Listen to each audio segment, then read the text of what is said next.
How's it going, everybody? Let's see who shows up, if anyone.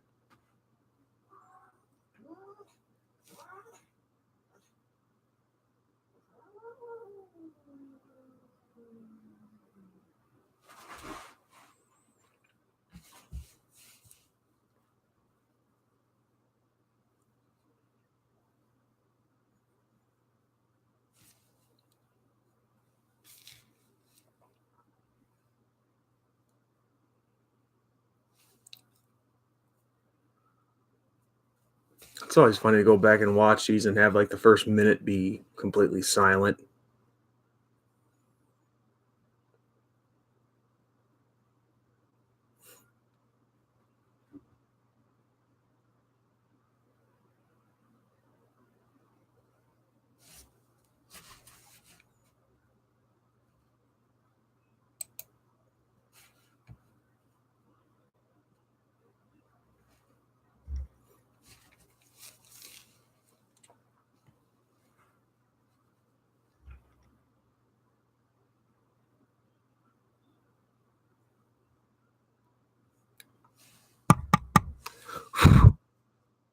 All right, the microphone works.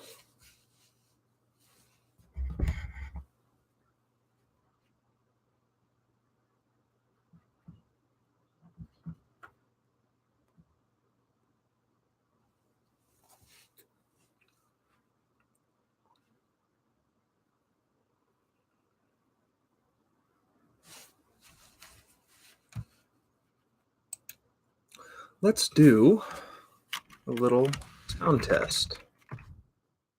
Make sure my speakers are working.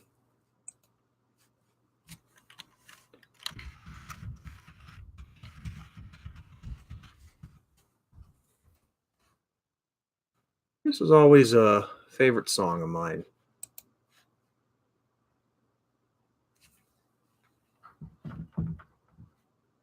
Never surrender.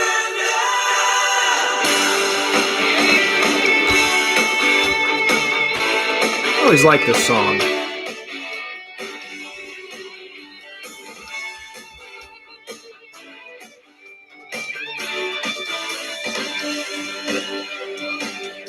Yeah, Stan Bush.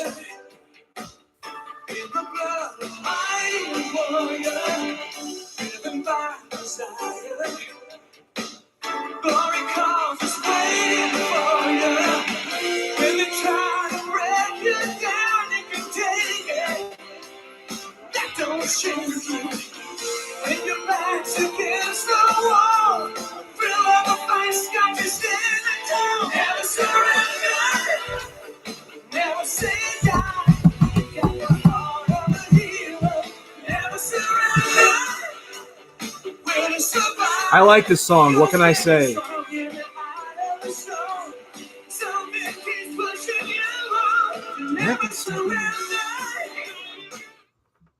Okay, that's enough of that.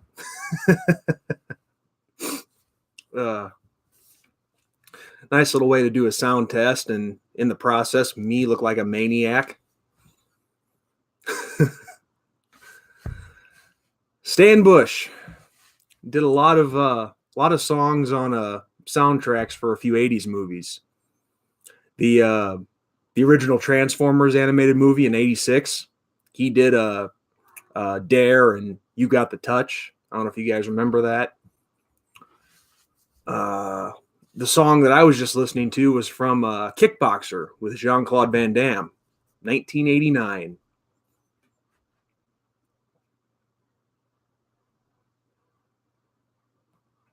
I hope that played. Hope you guys heard it.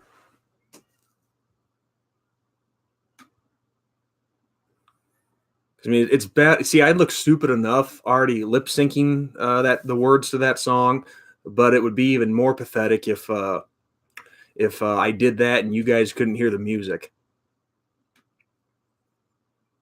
I can't believe I did that. I mean, I already get made fun of enough on here, and I have for the last 10 years, but just fueling the fire. I don't care. I'm having fun. And if having fun means looking like an idiot from time to time, then what the hell?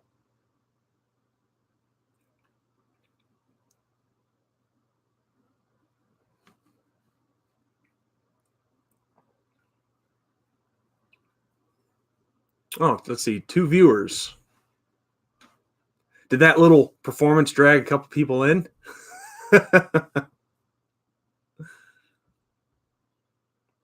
Oh, hey, Brody. How's it going? Were you able to catch some of me looking like a maniac?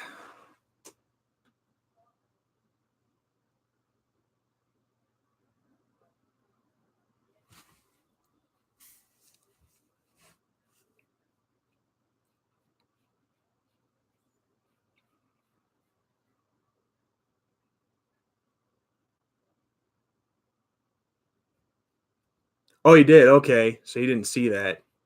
But, let's see.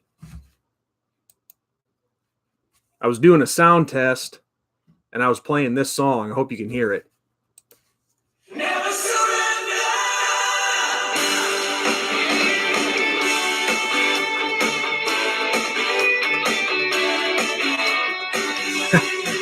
Thanks, Lowrider. I'm glad you did.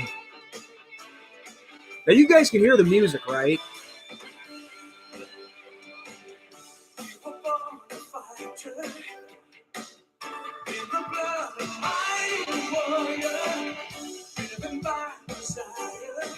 Well, let's rock out then.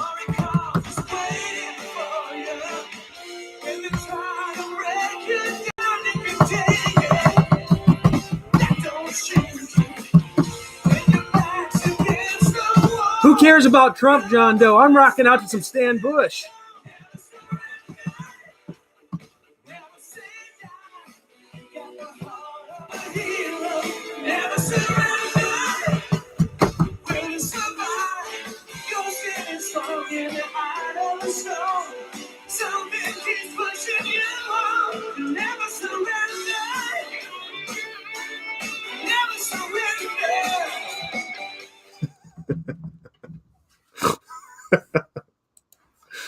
Oh, I crack myself up. I'm a tool. Anyway, Lowrider, John Doe, welcome.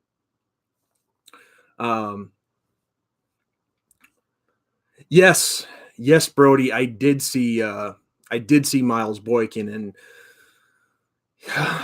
he was good. He was really good. Definitely, I think he definitely opened up a lot of scouts' eyes. But to take all that time off of his 40 like he did, and broad jump and the vertical jump, I mean, now that doesn't necessarily equal a great NFL career, but it definitely opens up some doors for him to try and make it happen.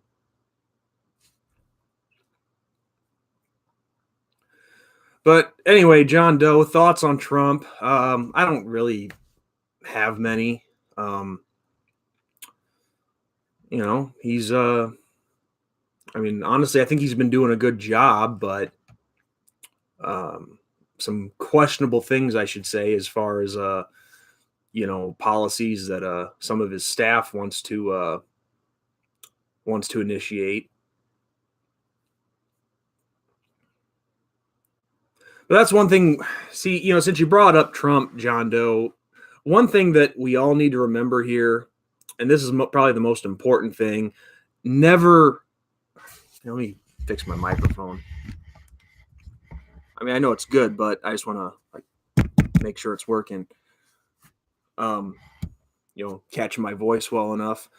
But never put your faith in a president or a politician, whatever. Because, I mean, the thing is, all these candidates, Republican, Democrat, Libertarian, doesn't matter. What really are they going to do? Now, yes, and Trump definitely caught my attention because he's not a lifelong politician. He doesn't have a politician's filter, that kind of thing. But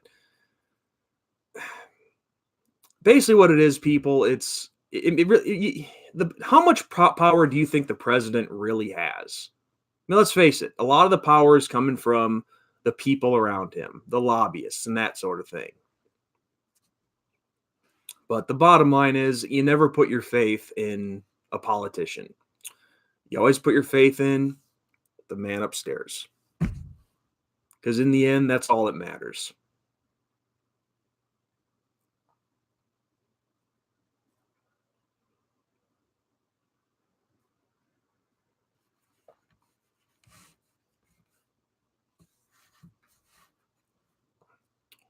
But yeah, going back to Miles Boykin, yeah, he'll definitely, Brody, he will definitely get a good paycheck to start his career. The only question is will he go in the first round?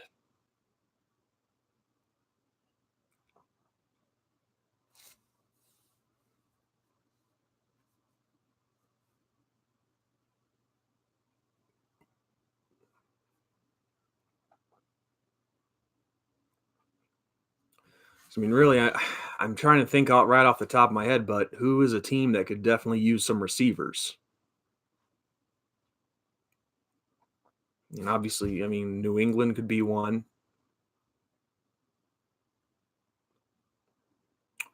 Do I think we will have a good team this year? Absolutely. Absolutely I do. And I'm not saying that just because I'm an Irish fan, but because look at last year. I mean, how many question marks did we have coming into last season? Look what happened. I mean, granted, we had a few struggles early on, but then Kelly brings in Ian Book and replaces Brandon Wimbush with him, and we have an undefeated regular season and a college football playoff appearance. So this year is really coming into this year into spring practice is going to be actually they're in the middle of spring practice right now, but the blue and gold game is coming up in I forget the date, but I know it's in April. But it's just going to be a matter of seeing who those guys are going to be this year, because I think we're at the point right now where we can, we run out of bullets, we can reload.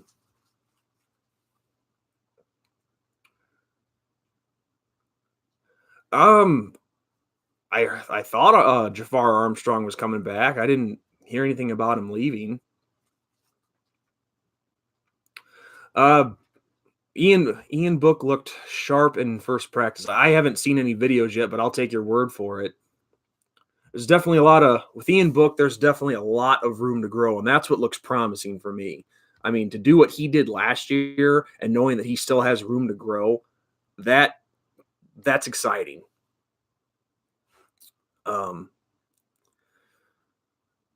But yeah, as far as running backs go, yeah, Jafar Armstrong will be in the mix. Tony Jones is back, and it's just a matter of who we can see stepping up after that.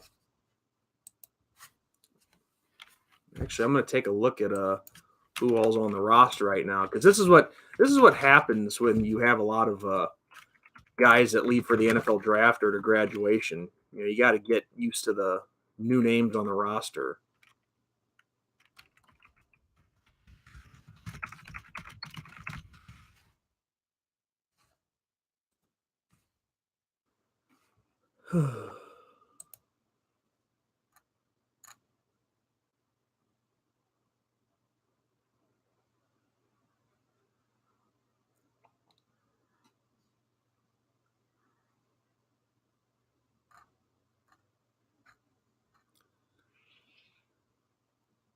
Well, I'm looking at a website that only has the guys that are still on the team from this year. I mean, obviously this will change, but yeah, you got so far they have Jafar Armstrong as the starting running back and Tony Jones behind him.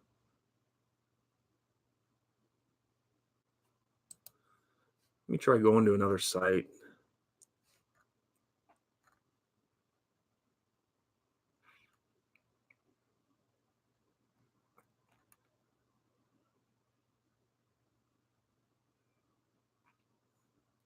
Well, of course, there's that Sebo Flemister. Not exactly sure what they're going to do with him. Because that's the thing with a lot of these guys, they come in a running back, but they could end up being a wide receiver. But then I'm looking at let's see, you have other guys here like Jameer Smith and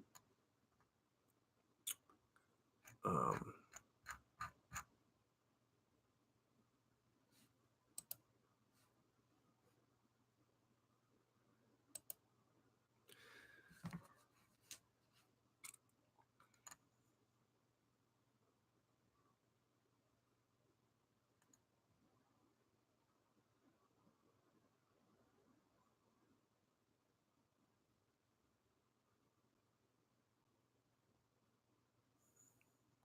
let's see, there's Kieran Williams.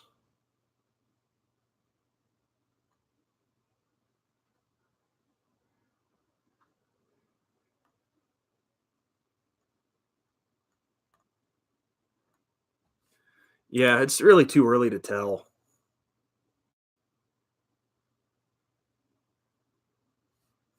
Oh, hey, Andrew, how's it going? Didn't see you come in there. I was busy looking at another screen, looking at the guys we have on our roster.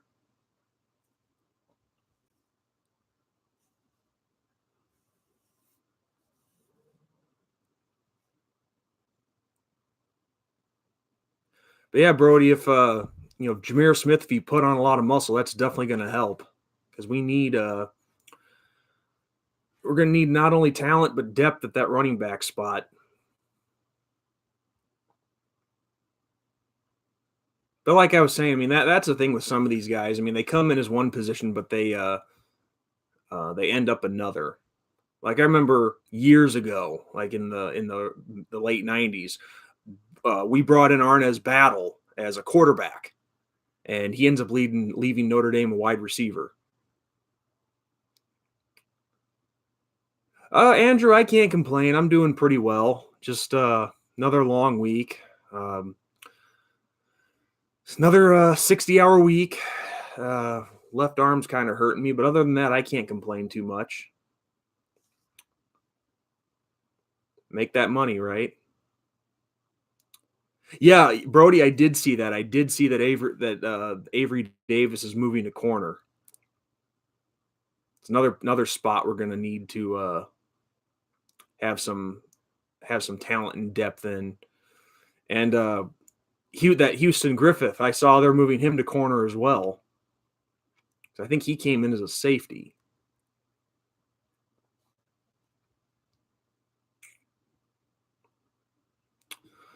Lowrider, I think as far as defense goes, my only real concern, and I won't even really call it a concern, is to see who will step up at the linebacker spot. I mean, the talent's still there, both sides of the ball. It's just a matter of who's gonna be the ones to step up.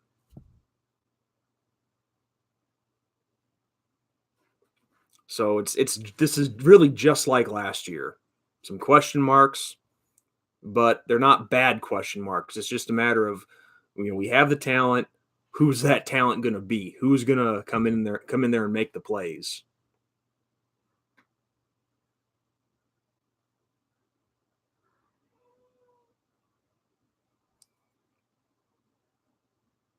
Jake Lamb, huh? Again, going back to more names that I need to learn.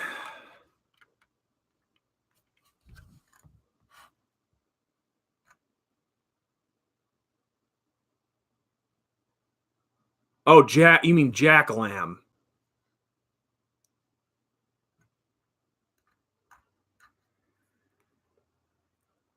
He very well could be. I mean, I haven't really I don't really remember hearing his name called a whole lot, but hey, he could be that guy to step up.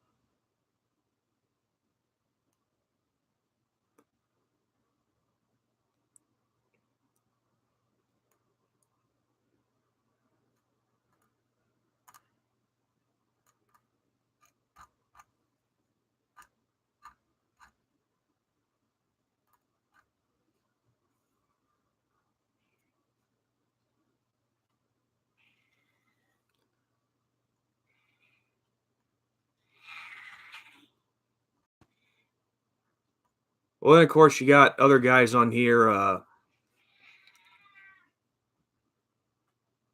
see. I'm just looking at all our linebackers right now. Jonathan Jones. He looks like he's definitely the veteran of the bunch.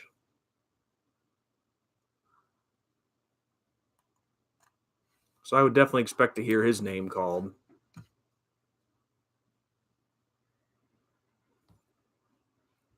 So that's what it is, guys. It's just a matter of having the talent, just not knowing for sure who's going to come in and make those plays.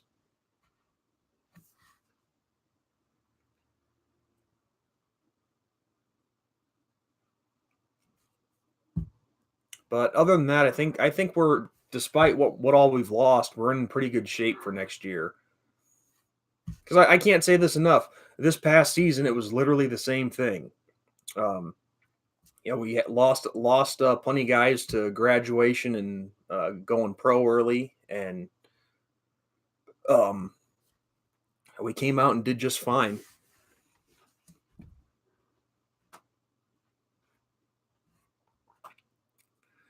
Yeah, Andrew, I try the best that I can to keep up with all the spring videos that they post on that, the ND Watch posts on YouTube, but sometimes I get pretty caught up with other things. I try to watch them at work whenever I get the chance, but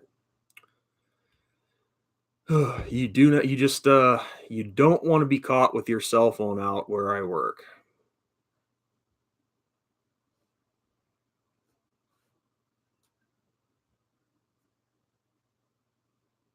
But that's just, that part's just common sense.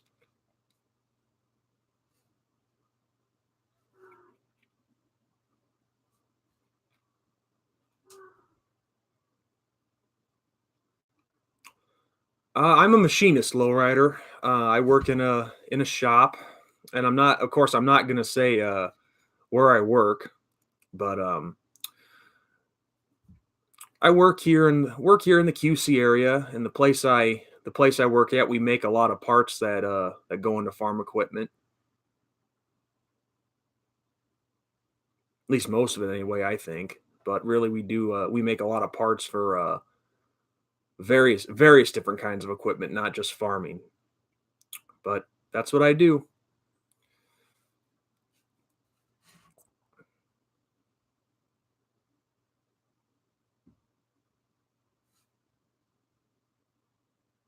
Yeah, well, that's really what I'm limited to, Andrew.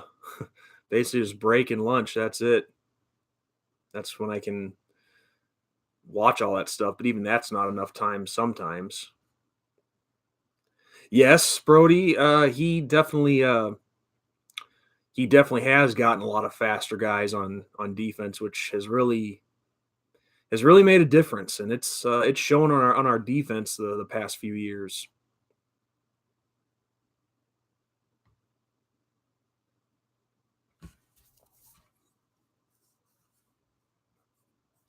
Now, of course, your defensive line, you want those guys to be bigger, but even they're quick off the gun too.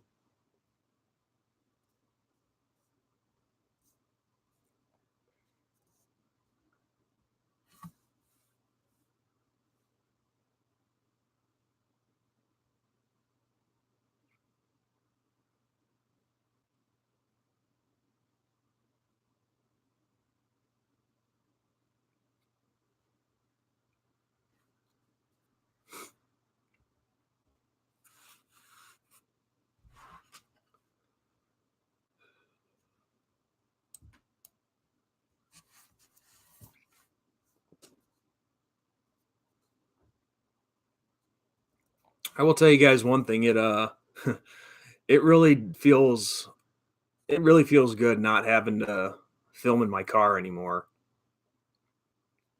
It is really nice having a new setup here, and, new computer and all that, and I like it. Now, granted, I got it started with just you know getting one of those kickstand holders for my phone, but you know, even with the cell phone here inside, I felt I could have done better. But obviously, I finally did. Yes, yes. I mean that's actually a conversation I've had with my family and friends when we get together to watch Irish games. It's like, why are we not utilizing the tight ends more than what we are? I mean, it's such. I'm not gonna. This might, for lack of a better term, it's a hidden asset that we have. And what I mean by that is we're not taking full advantage of it. I mean, you see the size of Cole Kmet and Brock Wright. I mean, these are guys that can do some damage, and we're not using them enough. Because it's like, one of the best examples I can give is this. My older brother, when we were having this conversation, one thing that he pointed out was, not only use the tight ends, but use them downfield. Because it seems like the only time we use a tight end is if it's, a short yardage situation. No, they got the athleticism. Send them downfield. And when you go back and watch tape of certain games, he's right. I mean, how many? I mean, I've seen that plenty of times too, where you know the tight end's wide open, but you still take the deep shot with the receiver. It's like, come on, if he's right there and he can catch well enough, then hit him. But I mean, yeah, I mean that's why Notre Dame has gotten the reputation for tight end U for a reason.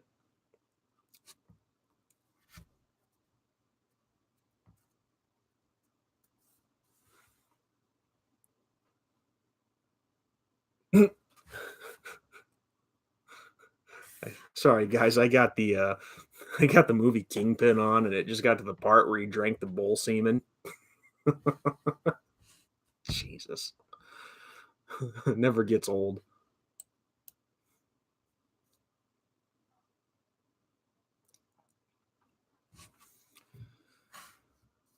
Yeah, yeah, Andrew, I think that's a good plan.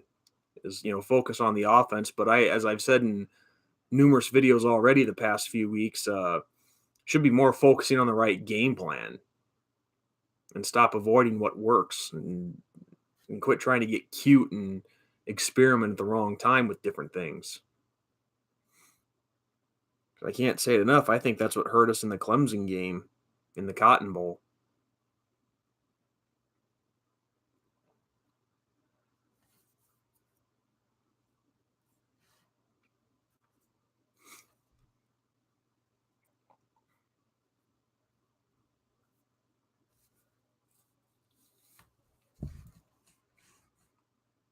But that's really what it is. I mean, just don't get cute. Just find out what these guys can do and go with it. Enhance it. Make it the best that you possibly can. And of course, we know what these guys can do.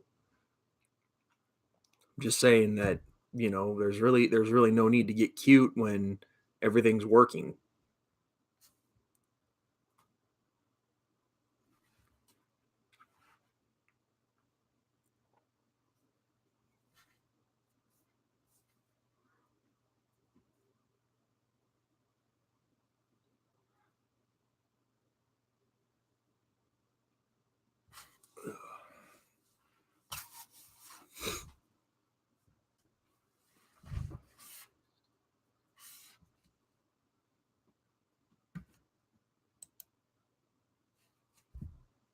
Sorry guys, checking a few things out here.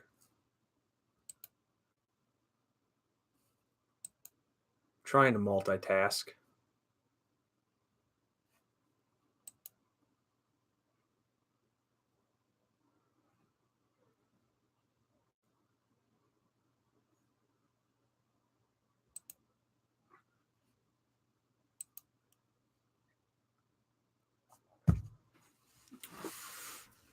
Oh.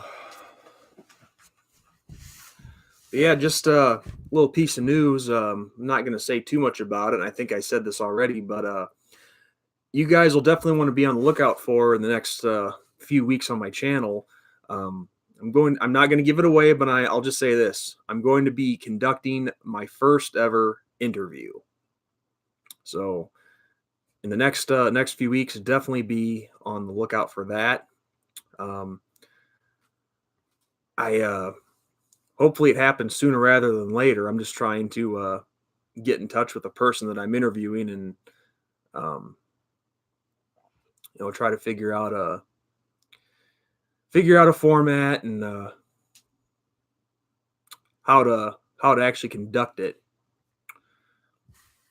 See, because here's the dilemma I'm having right now. Maybe some of you guys who are more tech knowledgeable than I am can help me with this. Um, See, here's the thing. I I want to do this on Skype, but and I because I know Skype you can have a I'm pretty sure you can record the video chats, and I think they do have a split screen option. But Skype, it doesn't look like it's going to happen because you guys wouldn't know it, but I have a crappy internet connection, a crappy service provider, and it's not recognizing my webcam for some reason, which I think is bizarre because it's a brand new webcam. But I did find out too it's because of the internet connection. So does anybody else? Do any of you guys know of something different? Is there another program online that I could use? Because obviously we have this, YouTube Live, but from what I've looked, it doesn't look like you can have a split screen conversation with another person on here. At least nothing that I've seen anyway. If I'm looking in the wrong spot, then you know. But regardless, once I get it figured out, it's gonna be awesome. It won't be who you guys think it would be, but regardless, it's a first for me, and I think you guys will really enjoy it. But like I said, I'm not going to go into really any details about who it is or what it's about, but it's going to be fun.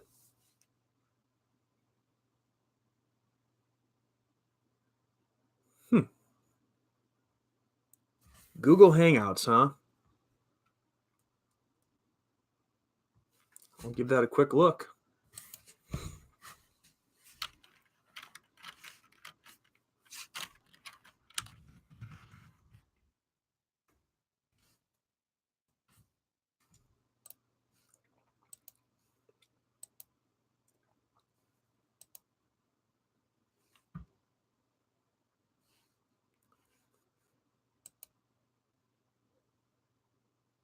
Okay.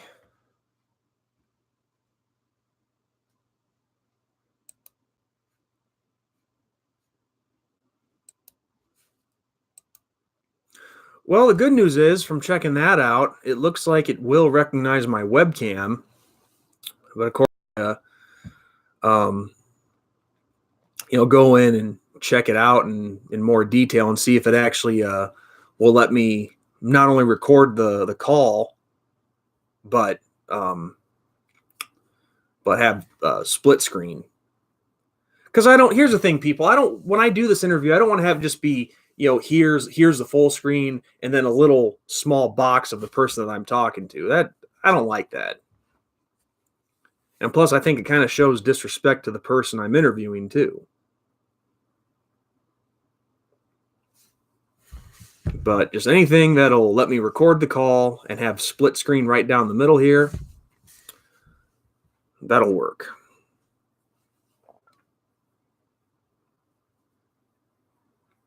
But of course, I'm waiting for this person to add me on Skype so I can work all this out with him.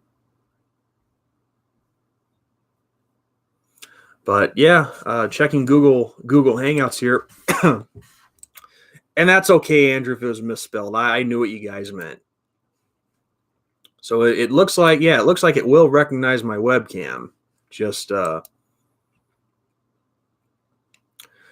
I said, I gotta go in and configure all the stuff and see exactly how it works.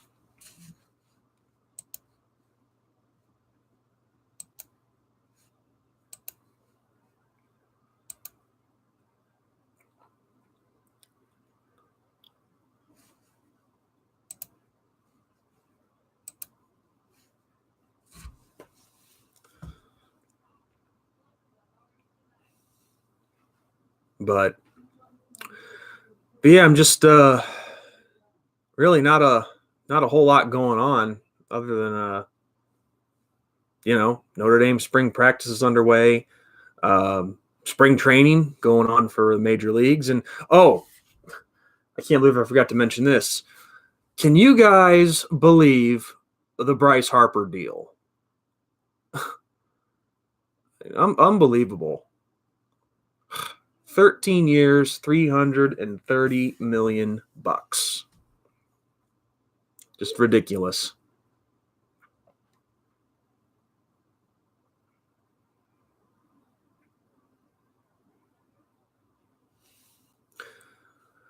You mean like for the one where I was in the church and Magnum was doing his like his fireball martial arts stuff? I don't know. I mean, I'm going down to Georgia for the game this year, and him and I could probably do something like that.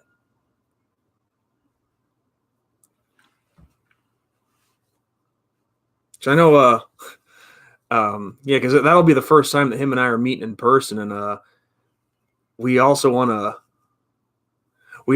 to do a little Wayne Simmons Gunther Dobkins bit.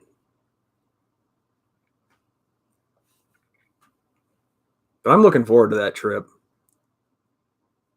Should be a lot of fun, and on top of that, I'm driving down there too, and never really driven on a trip that long before, but it'll be nice to see the countryside and get out and see places that I've never been to before.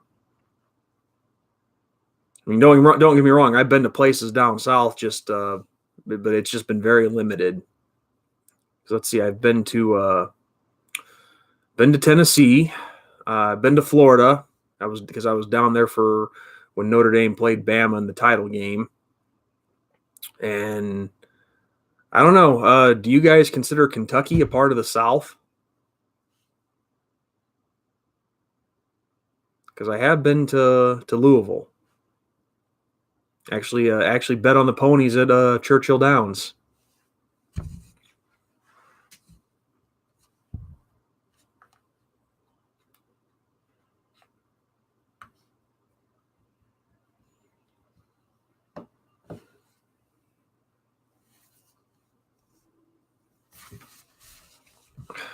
Honestly, Brody,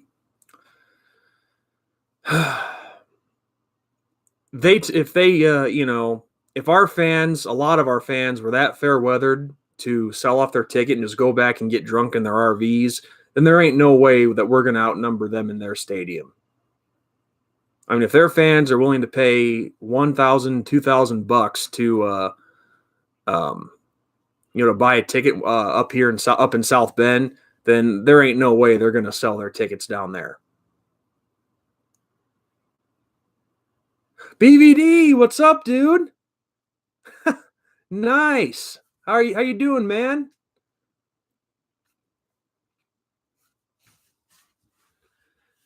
Well, that's actually when I was going to go on originally, was when the nightcap of the Alliance was on tonight, but I thought, nah, I'm going to do it sooner.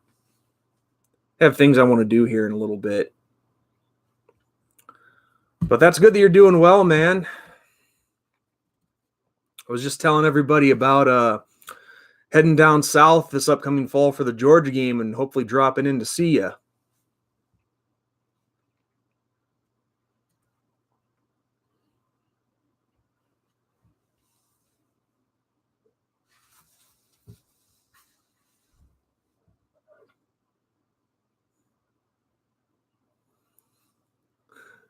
Dull ass game.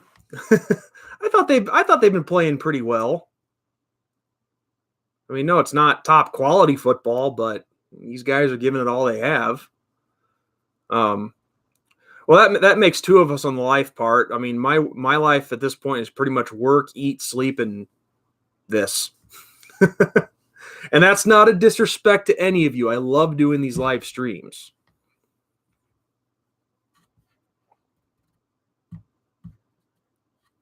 Yeah, I'm Actually, BVD, I'm pretty sure I have your number.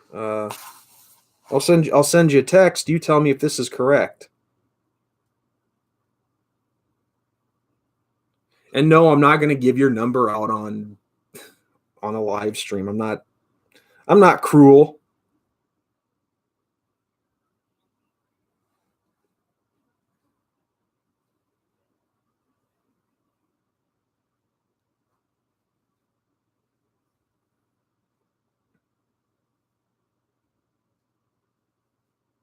All right, just sent you a text. Tell me if you get it.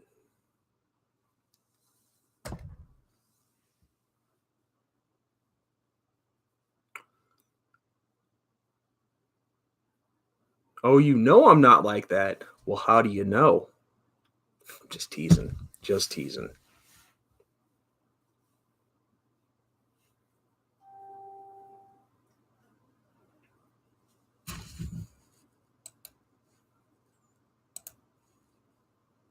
All right, I knew that was the right number.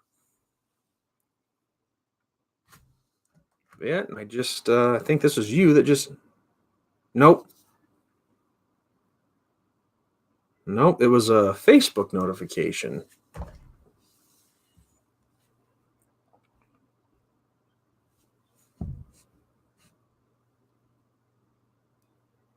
Yeah, man, you have a great one too. And yeah, if I have the time, if I'm not doing anything, I'll try to stop by for a couple minutes. But enjoy the game. Let's see who is it tonight? Is it the Hot Shots and the Atlanta Legends and the the Arizona Hot Shots. Some of these names I'm still mixing up. Yeah, peace out to you too, man.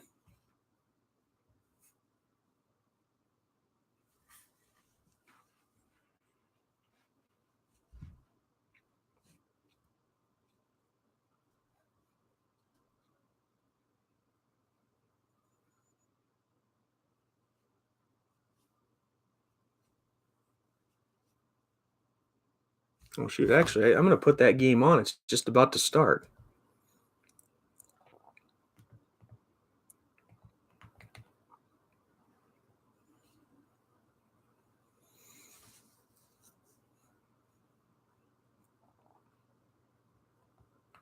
I mean, yeah, of course, like I was saying, these alliance games, yeah, they could be better, but you got to start somewhere. I mean, these guys are trying. I mean, hey, I'm sure the NFL, when it first started back in 1920, I'm sure it wasn't pretty either.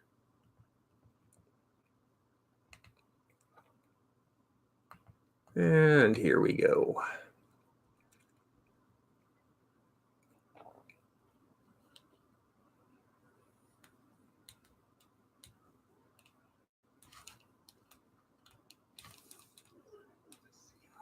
Okay. All right. Game is on, and it should be getting underway here pretty soon. But I got to tell you guys something. The Alliance of American Football, I mean, so far, I mean, like I've said a million times already, no, hasn't been the best football that I have ever seen. But you got to give them credit. They're doing pretty well as far as, ratings and to some degree attendance, but I think the attendance numbers are kind of flawed a little bit. But I'm telling you, I hope this league lasts for a little while. Because it's definitely going to be fun seeing them go head to head with the XFL when that starts up again next year. But it's just, you knew when it started there were probably going to be some flaws. Things probably weren't going to be what you thought they would be, but it is what it is. Let's see. Hold on one sec, guys.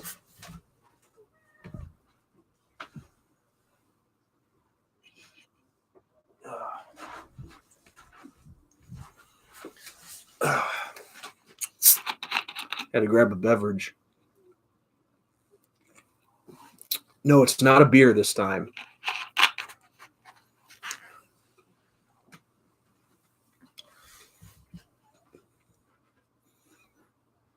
Had some asshole tell me recently, I can't believe you had a beer on your live stream. Blah blah blah blah.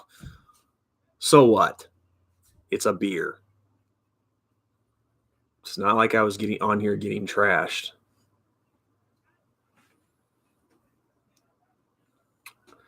Brody, I do get into March Madness, but only when. Well, I mean, I do get into it, but it sucks when Notre Dame's not there, and that's going to be the case this year because Notre Dame basketball, men's basketball, it's been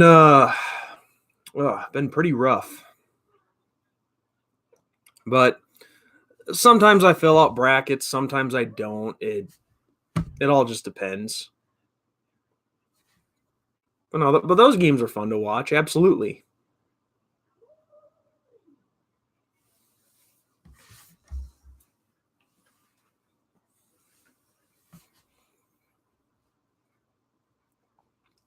But see, that's the thing that sucks when Notre Dame is in the tournament. I never fill out brackets then. I mean, you know me. I'm not gonna pick against my own team. Yeah, oh, they were, Brody, especially in 2015. I mean, they took Kentucky down to the wire. Oh, I was pissed after that one because we had them.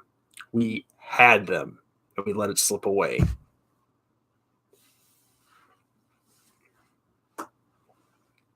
But then, of course, the next year after that, we run into North Carolina in the Elite Eight, and what can you say? They're good.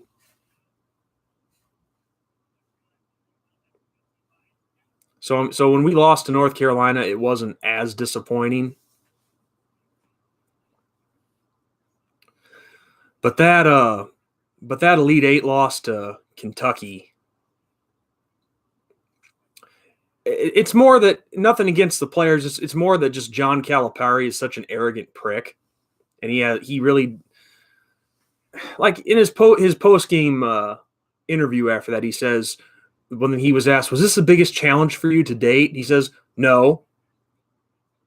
I mean, look, I get it. You're good. You bring in great players. You built a strong program, but you can't show a little bit of respect to your opponent that just gave you probably the biggest run of your money for your money all season to that point. And then, of course, you have Ashley Judd sitting out in the stands, and of course she's a Kentucky fan, and knowing what a liberal nutcase she is, yeah, that made losing that game was kind of a bitter pill to swallow.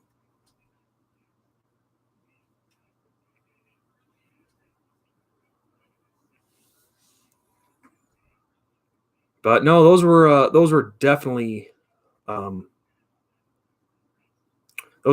fun years for Notre Dame basketball. Damn right. But yeah, no, he did look nervous, Brody. He did, and he should have been.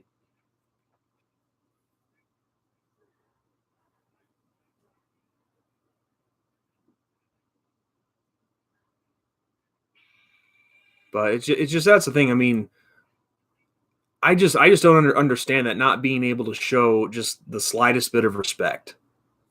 I mean, I get the whole okay, we climb this mountain or we jump this hurdle, now let's go on to the next one, but show some respect.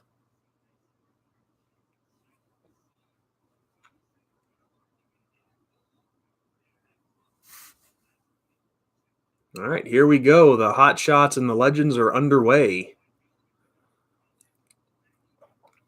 And the legends start out with a nice little 15-yard run.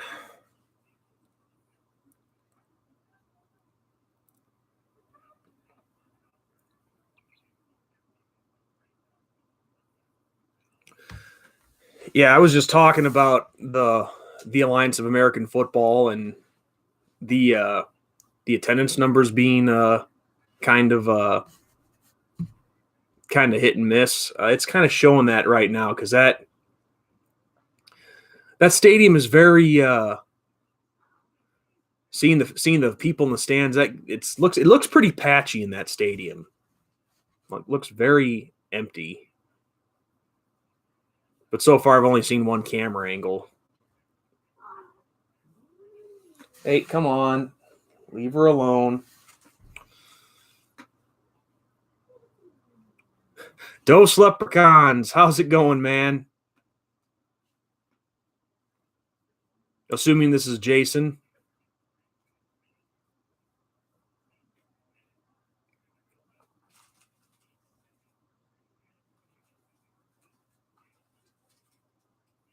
Man, whoever this running back is for the Atlanta Legends, he's plowing people over so far. Oh, okay. How you doing, Nate? Yeah, you tell your dad hi for me too.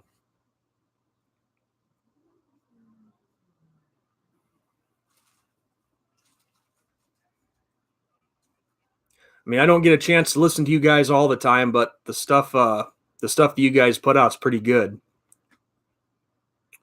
I'm doing all right. Like I just told the rest of the audience here, just another long week at work and caught up on some rest yesterday and today, and well, here I am doing a live stream.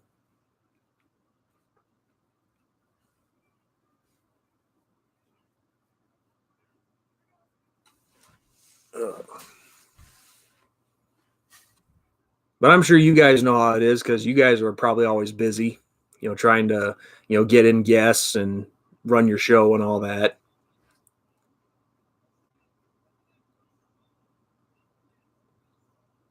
Ooh, gotta see this again. Ooh, and let's see, who was that? Matt Sims, the quarterback for the Atlanta Legends. He just got knocked the hell out. Ooh, he just took well, not literally, but he took a shot.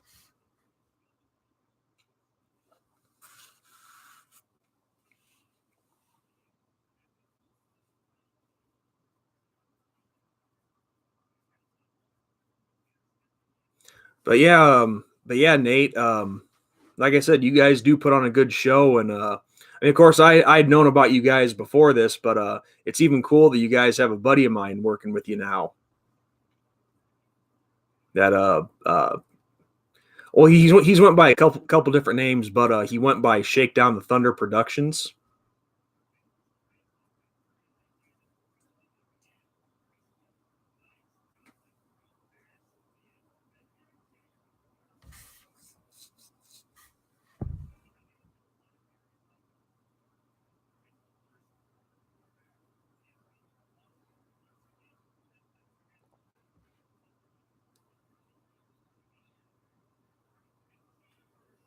Yeah, sorry guys. I mean, those of you who've been watching me the past few weeks, you know how it goes.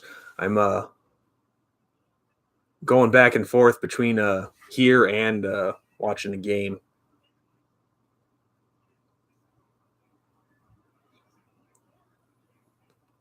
And I don't know if any of you guys are watching the game right now, but they just had they just pronounced Drew Tranquil's name as Anthony Tranquil, unless his real name is Anthony, but I didn't think it was.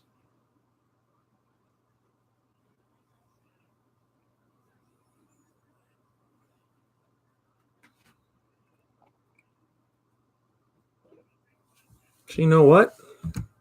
I got a desktop computer now. Let's look it up.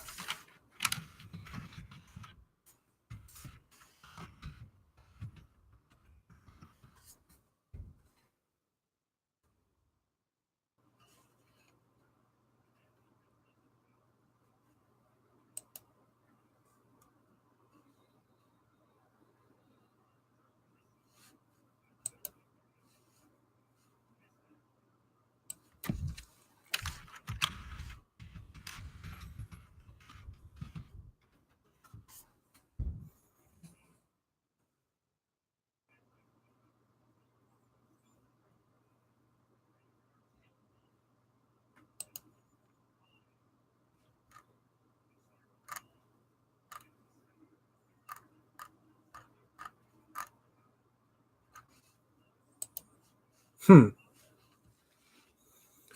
it's Drew Tranquil. I'm not seeing anywhere.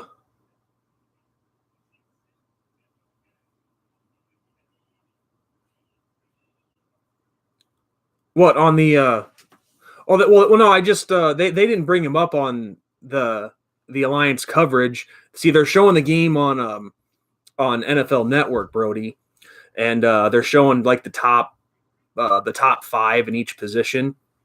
And I just saw I saw Tranquil's name on the linebackers. I think he's at like number 3 or number 4 top linebackers for the draft. And they had his name spelled. They had his name as Anthony Tranquil, not Drew.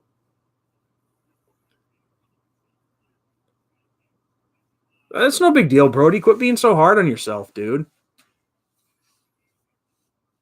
I was just explaining. It's not like I'm beating you up or anything like that. But yeah, Anthony Tranquil. And I just was looking it up because, like, sometimes people do that. Like, they'll go by their middle name instead of their first. Like, for example, Nomar Garciaparra, great baseball player. His actual first name is Anthony, not Nomar. Nomar is actually his middle name.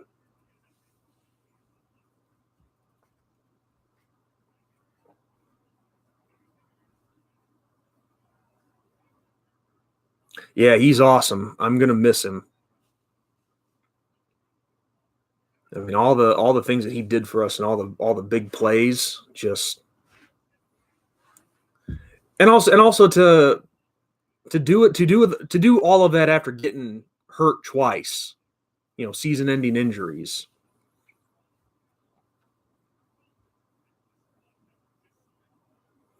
Oh, hey, Big Red, how's it going? I think this is the first time I've seen you in one of my streams. Of course we do. Of course we have a shot. Just because we lose some guys doesn't mean that we've lost talent. The talent's still there. I mean, I said this earlier. Um, it's just like last year, like before last season. A lot of question marks coming in. Uh, just didn't know who. We knew we had playmakers, just didn't know who they were going to be, and it's the same thing this year.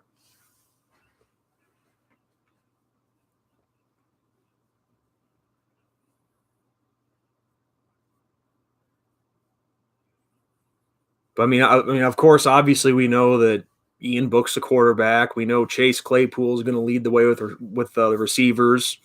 Cole Kmet and Brock Wright, tight ends. Um, I said earlier, my only question is who's going to step up for the linebacking crew.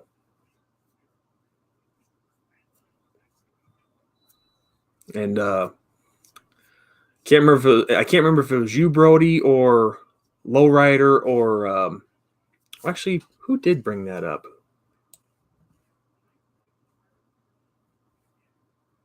Yeah, it was Lowrider who brought up Jack Lamb. Said he could be a possibility to step up, but we'll see. Very well could be. But yeah, I mean, I guess one concern that you could say the corners. I mean, moving Avery Davis to corner, I don't think he's ever played the position, so that I guess that's kind of concerning. Um, um, Brody, not. I don't have any players in particular that I like to watch. I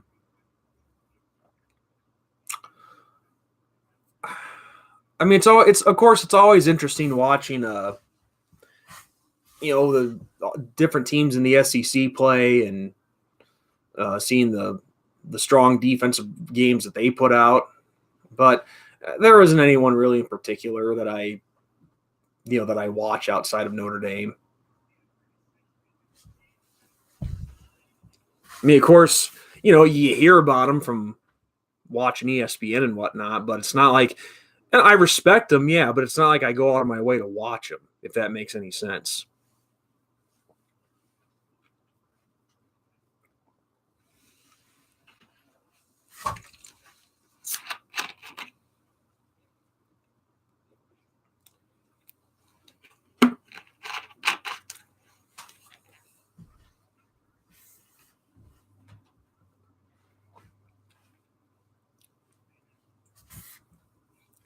But aside from just not just players, I mean, of course, there's other games that I watch. Don't get me wrong.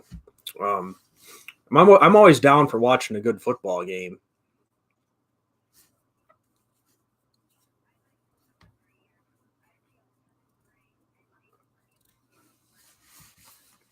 Uh,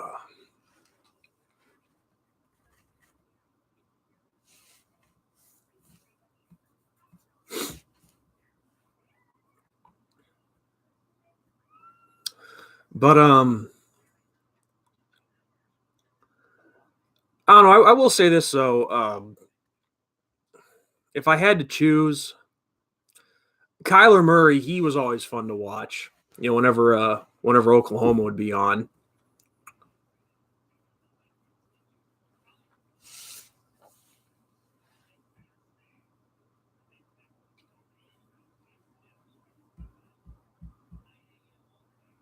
Let's see. Can the legends put it in here? Stopped. So 3rd and short coming up, or 3rd and goal, I mean.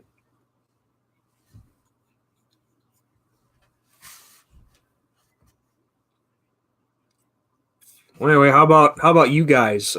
Any particular players or whatever that you guys like following? Anyone that you might keep your eye on as far as your pro team goes?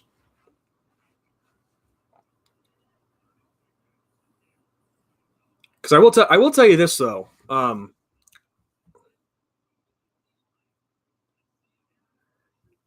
Yeah, no, Jonathan Taylor, I do know him because my not personally, but I know who he is because my friend who I stayed with up in Chicago from when I filmed the preview for the Michigan game and then the post game for Northwestern. That was my buddy's place up in Chicago that I filmed that at. Oh, and he actually is a Wisconsin graduate, and we the day of the Northwestern game we had the Wisconsin, and I think it was Maryland that they played, I think, or was it Nebraska? Anyway, I forget who they played, but we had the Badgers game on that day, and um, I remember seeing Jonathan Taylor's name and him making some plays.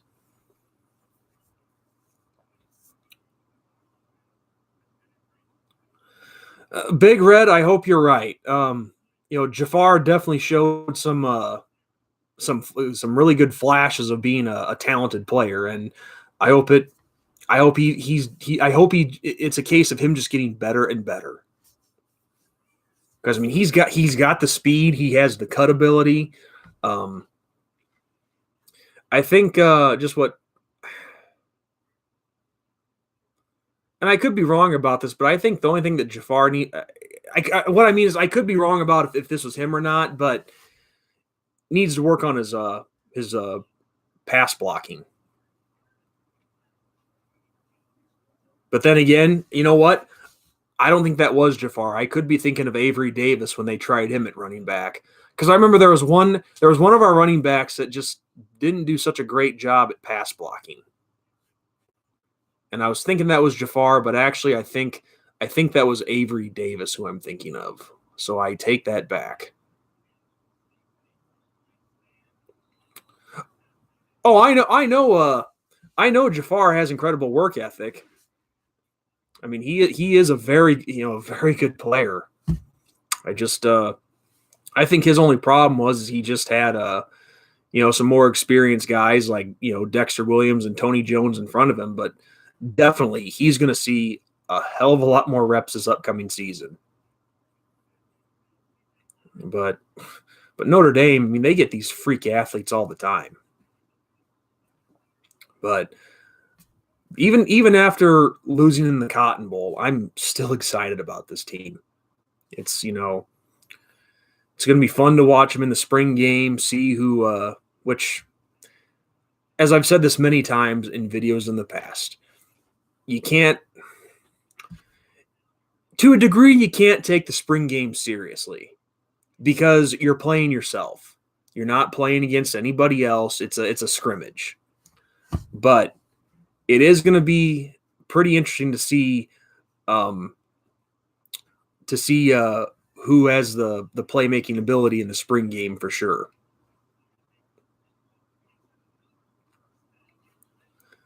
You think so, Big Red? I mean, I thought they were pretty damn good last year, but hey, if they could be even better, bring it on. I would love to see that.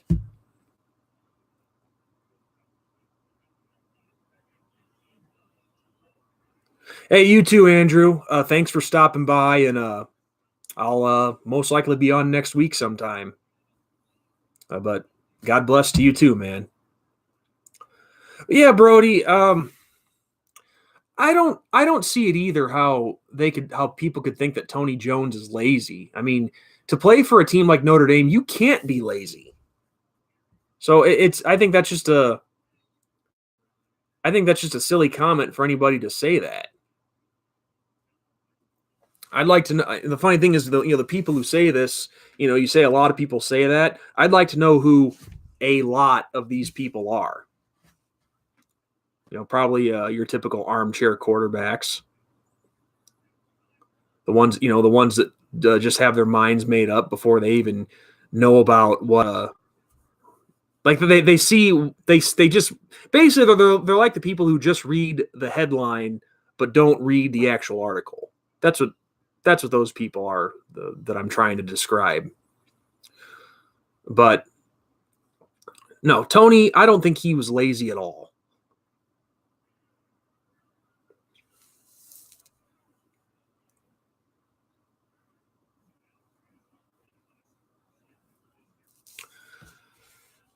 Well, I don't know. I mean, regardless of what term you use, I really didn't see anything like that out of him, that he didn't want it, like he didn't want to be there or anything like that. I thought he gave it his all. I mean, he had the nice touchdown for us in the USC game. I mean, he was running hard all season long, doing whatever he could to get a couple extra yards or just anything to help us. But I just, it's funny that you mentioned this, Brody, because I've actually had and I'm not going to name sources or anything like this, but I've had, one of my viewers over the years. I haven't really talked to him much in the last few years, but he's a Notre Dame graduate. And I don't know how true this is, but I'm just going to tell you what he told me. And he told me that, and I actually have a cousin who went to Notre Dame that I talked about this to once before. But this viewer of mine off of YouTube, he told me that a lot of these guys on the football team, that they don't care. And I remember hearing that and just being just shocked by that, because how could you be playing major college football and not care? And what he told me was that these guys who, I think basically he was talking about, I think mostly probably the third stringers or the backups, maybe, I guess. But I asked him the question, I'm like, what do you mean they just don't care?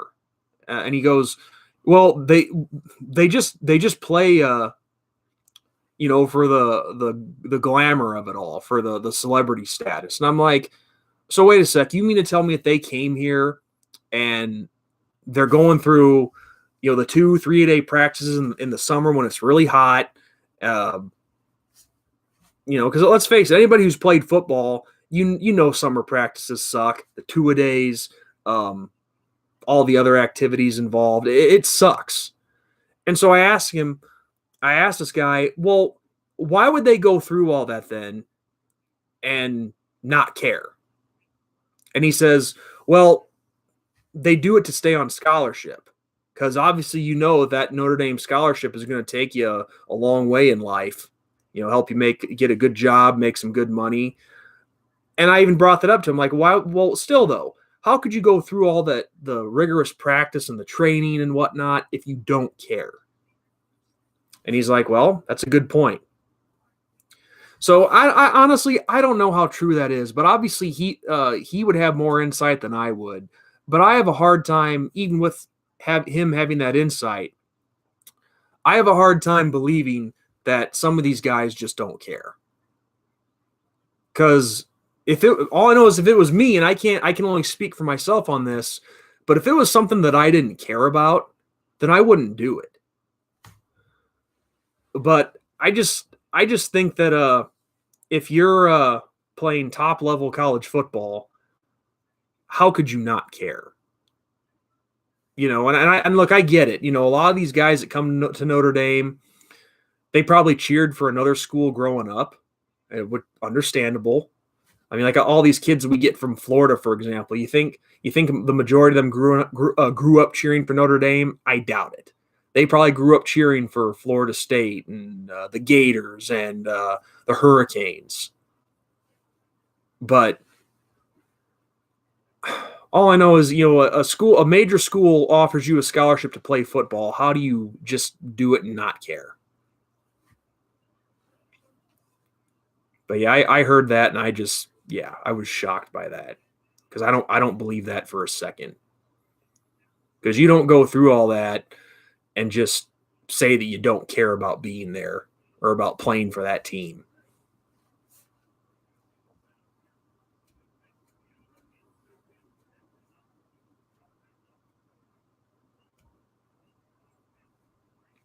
Well, and yeah, I saw the same thing, Brody.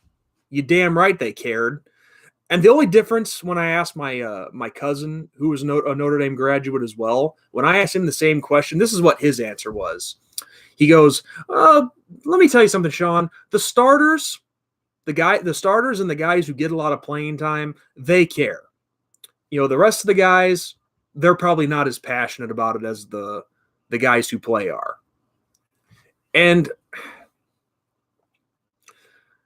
I guess that is more understandable, I guess, but I'm trying to think of a good way to word it.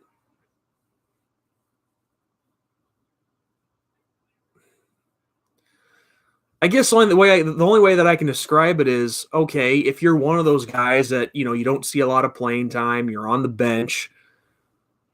All that means is, okay, there's somebody in there that's better than you, but your time is coming.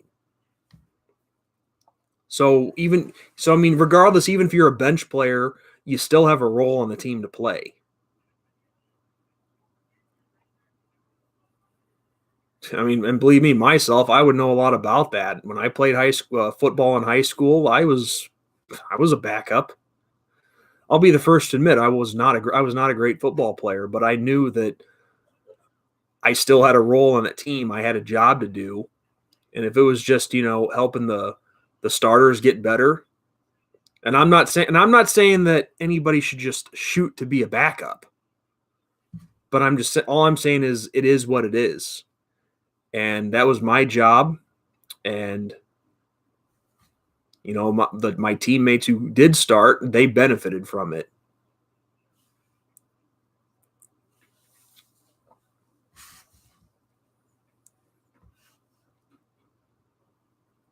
But yeah, I mean, I can't say that enough. You don't go through rigorous practices and even in the morning when it's cold too. Whether it's in the morning when it's cold or during the day when it's extremely hot. You don't go through all that and just say that you don't care.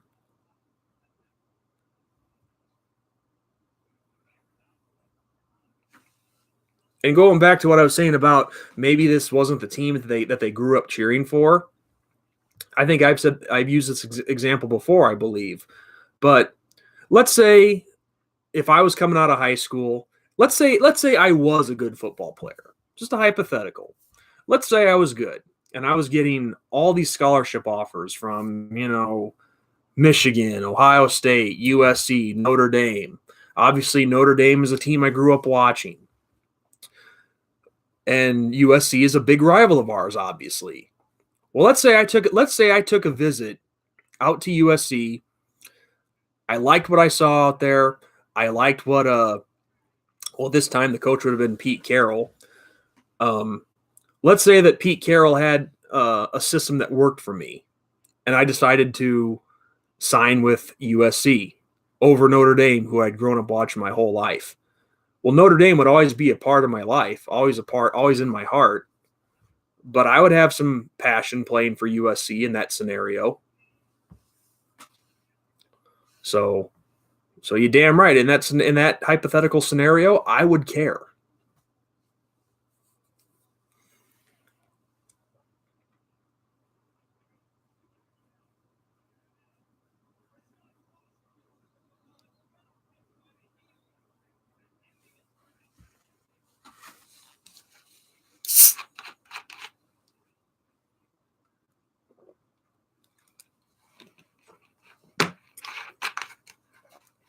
But yeah, I mean, that probably sounded like a lot, but that's stuff that I've actually wondered about. All this what if stuff. I mean, because those are scenarios and angles that you got to think about. You know.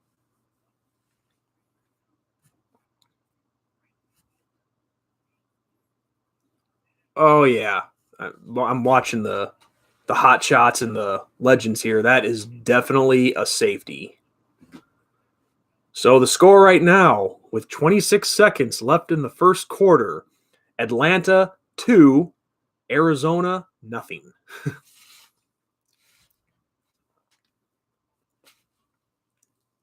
It's funny. I see scores like that in a football game, and I'm thinking like, oh, gee, what inning is it?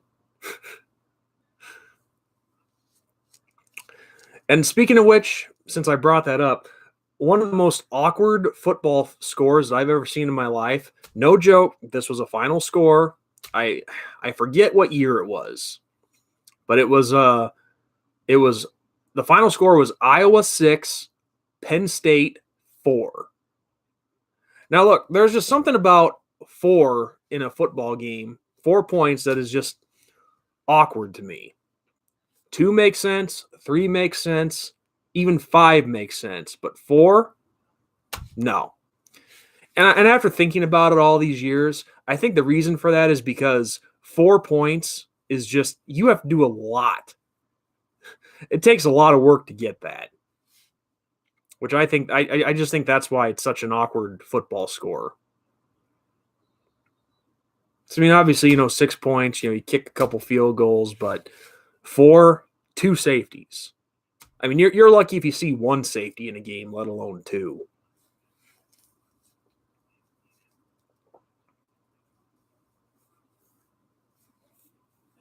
But yeah, 6-4 was the final score of that game. I think it might have been 2001. Iowa and Penn State. Could be wrong.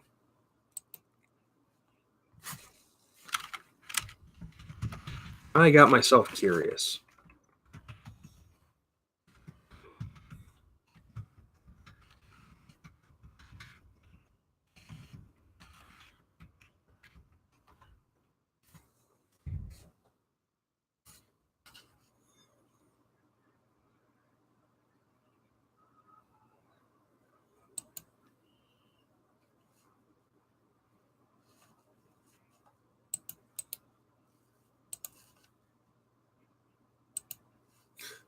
$2,004. Yep. You were right, Brody. You beat me to the punch. 2004. And actually, here you go. I actually found a pretty this will be in the comment section. I found a pretty funny article about that.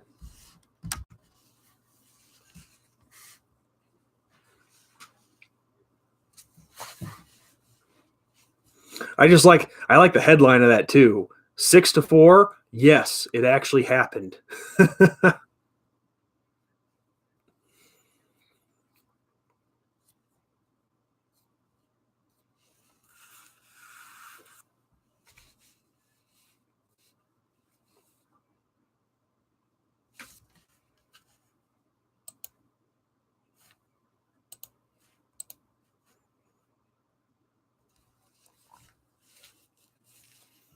But of course, I do actually remember seeing the ending of that game, and the only reason that Penn State got their second safety was because Iowa was pinned back deep, and the punter just decided to screw it. I'm just going to throw the ball out of the end zone.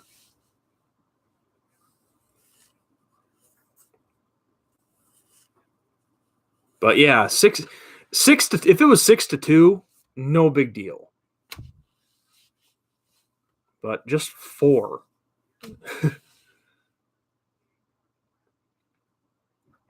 Actually, I remember it's funny. Actually, going back to my youth football days when I was see where I grew up, the way our youth football program works is 5th, 6th, and 7th grade, and then 8th grade is its separate league or whatever, and then high school you have freshman team, sophomore team, and then varsity. But when I was in 7th grade playing youth football, we had a game, or the last youth football game I ever played, and the final score to that one was 6-2.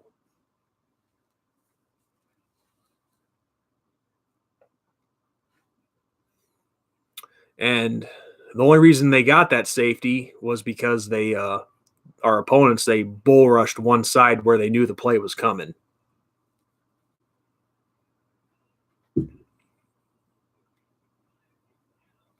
Shootouts or low-scoring defensive battles? Well, here's the thing, and I think I've said this before. Like, you take the Big 12 conference, for example. You see a lot of barn burners. Well, I hate it when there's virtually no effort on defense. So I guess if I had to choose between shootouts or low-scoring defensive battles, I'd have to take the latter. I mean, I've watched some defensive battles that actually were pretty fun. And, people criticize the Super Bowl this year of how boring it was. I thought it was fun watching the defense. I'm not going to say it was the greatest game ever played, but I enjoyed watching the defense. So I don't think people are giving that game enough credit. But yeah, I mean, shootouts, I'm not saying that they're not exciting. Of course they're exciting, but when you have virtually no effort being put up by the defense or no talent on the defense, then that's not fun for me to watch. I want to see it. My preference is I want to see a good balanced game or a blowout.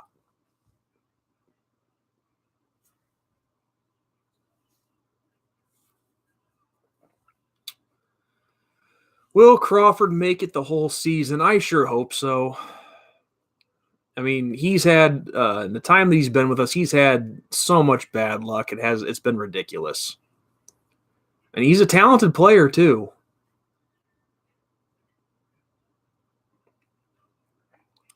Well, if he stays healthy, he'll probably he'll contribute a lot because he'll probably be one of our starting corners.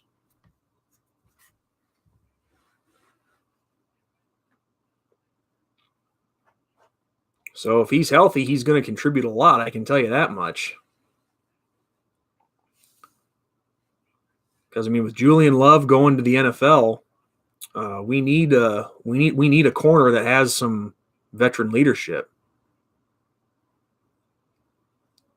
Yeah, Brody. Sean Crawford, he's a hawk, man. I mean, when he has been healthy and he's been playing, I mean, he gets the ball so fast. I mean, he has good eyes. Yeah, he's small, but the thing is, corners, it's okay if they're small because you want them to be quick. But of course, with being small, you'd like them to at least have the height, which I think Crawford's like what, 6'2", 6'1", 6'2", I think.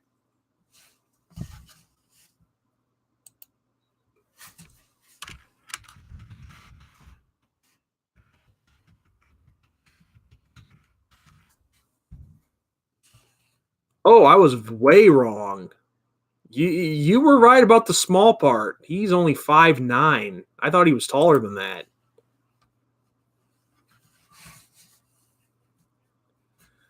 Yeah, no, I just looked it up. He's 5'9", 181 pounds. So, but you know what? It's okay. I mean, like I said, it's okay if your corners are small, but um, I would prefer to have the height so they can compete with these receivers on jump balls. And that's a problem that I felt, actually both my dad and I felt that Notre Dame had for a while was you just wonder why they can't go out and find this, a corner that's like 6'2". Because so many years it was with Notre Dame, it was always getting these corners that were like 5'9" and it's like 5'11" was tops. But it was like we could never. Oh, and speaking of, holy crap! I didn't realize this, but the one that's been pounding the ball for the Atlanta Legends in this game, Torian Folston, Notre Dame.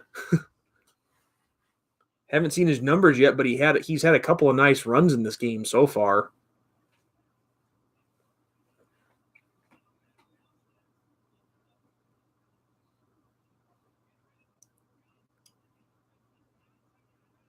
So Atlanta has the ball in the red zone. Give it to Folt. Yeah. Oh, here goes Sims. Okay, now they're at after a nice little scramble by Sims there. Give it to Folston. Let him pound it in the end zone.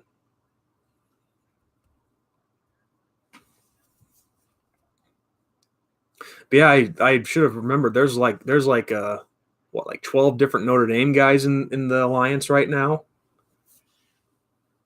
So I know Greer Martini's there. Greer Martini, Torian Folston.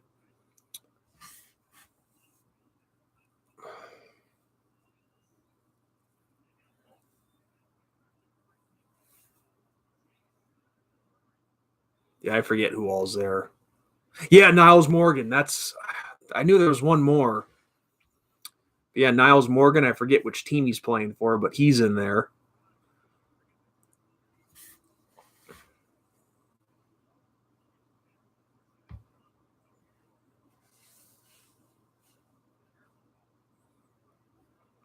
But yeah, that just like I was saying, going back to the defensive backs, that always just irritated the heck out of me for a long time was why the Irish just could never seem to bring in these corners that were 6 foot and taller.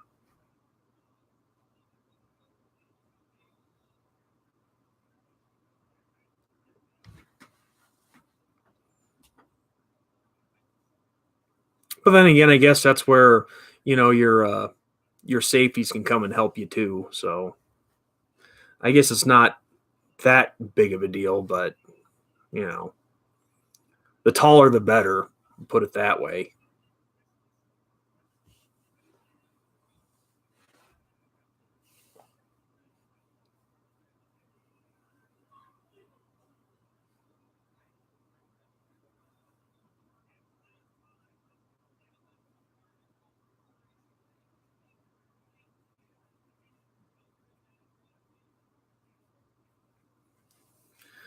Yeah, stupid right there.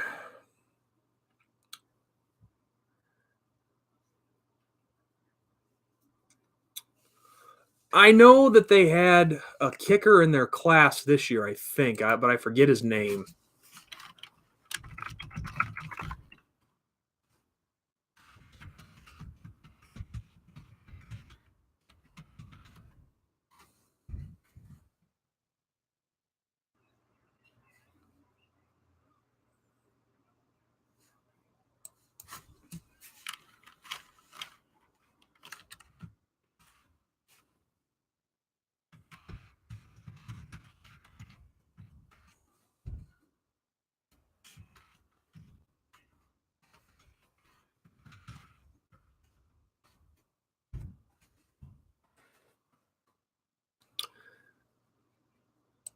Yeah, I'm looking that up right now.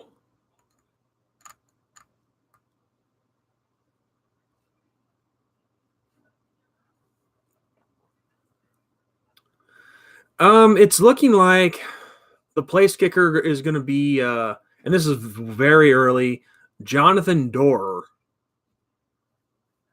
Doerer.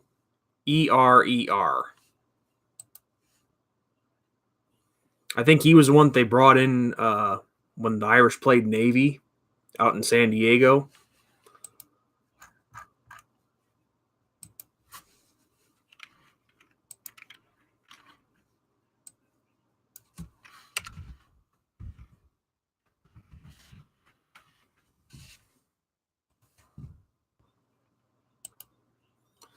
But I'm looking at our commits right now from this year's class, and I thought we had a kicker on there. We had a punter, I knew that.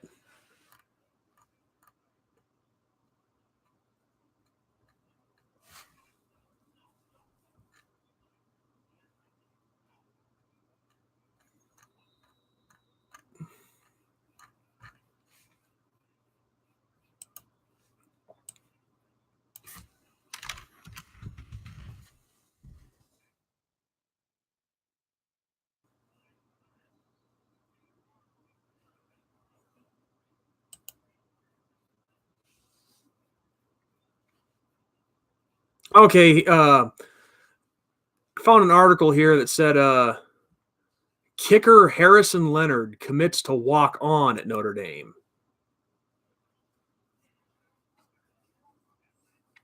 So apparently there's going to be this Harrison Leonard. He's not a commit, but he's going to walk on the football team. So looks like he could very well be the guy.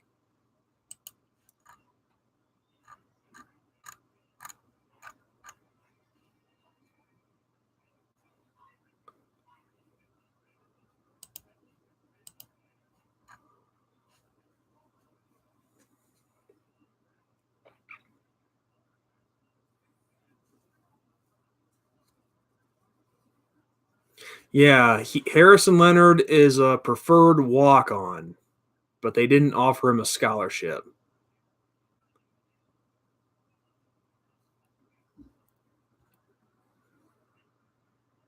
Two-star recruit and then number 22 kicker in this year's overall draft class.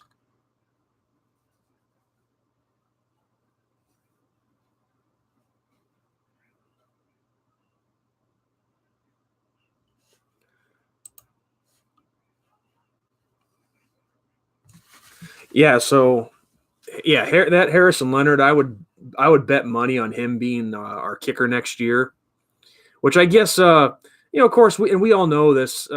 Some schools will do that. They won't offer a guy a scholarship right away. They'll just hope that he can cover his tuition on his own, just make room for more playmakers. Which, no disrespect to kickers, they're an important part of the team, of course, but if you had to choose, and let's be realistic, if you had to choose, would you choose the 5-star linebacker or the 2-star kicker?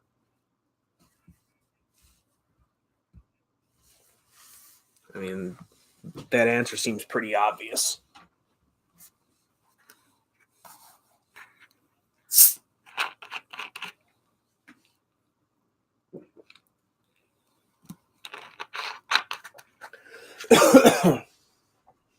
But yeah, that excuse me, wrong pipe. Yeah, that door. I mean, he definitely concerned me too in that Navy game. Because I'm sorry, if you're a kicker at the top college level, then you shouldn't be missing extra points. I mean, granted, you're going to have you're going to probably hit the ball at the wrong spot, which does happen. But yeah.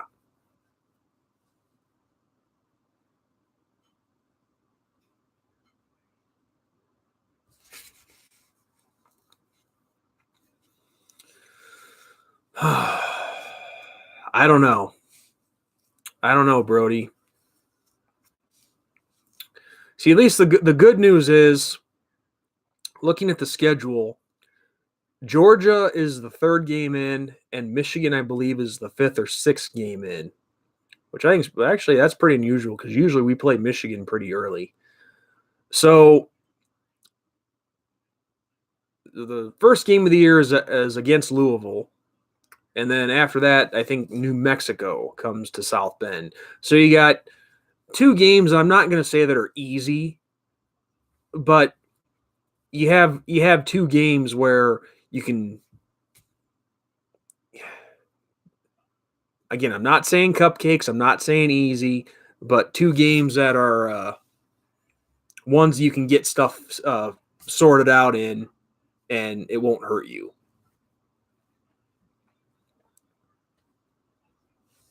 But if this Harrison kid, if he can prove to be reliable, then yeah, I'd give him a shot on the road at Michigan or Georgia.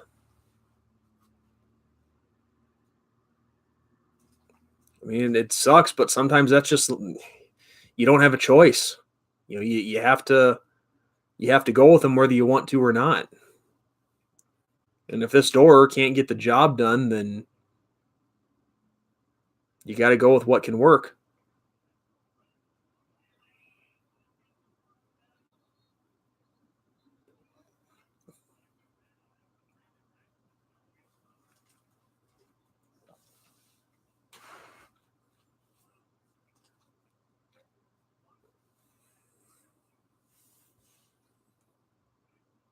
What are you guys doing? Got a couple of my cats right here being nosy. Hey, buddy. Come here. You want to say hi? Hey. Hey, guys. This is Rutherford. Say hi, buddy. How's it going?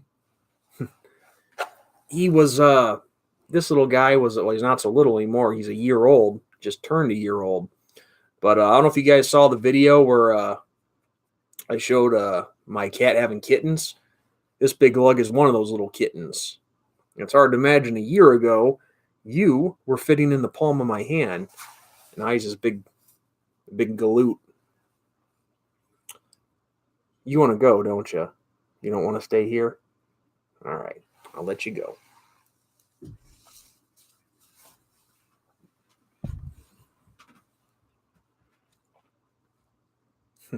Yeah, stuff you guys wouldn't normally see on a video,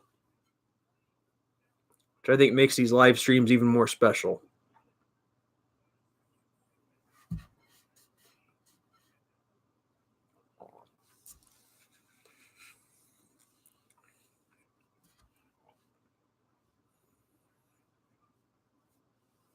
Yeah, the only thing that and this doesn't suck. I'm very glad to have them. But of all those 4 kittens, they're still here. Tried to find homes for all of them, and I did, but unfortunately they just all didn't work out. So those 4 bundles of joy are still here with me. But they're good cats though. Oh, we got another one coming.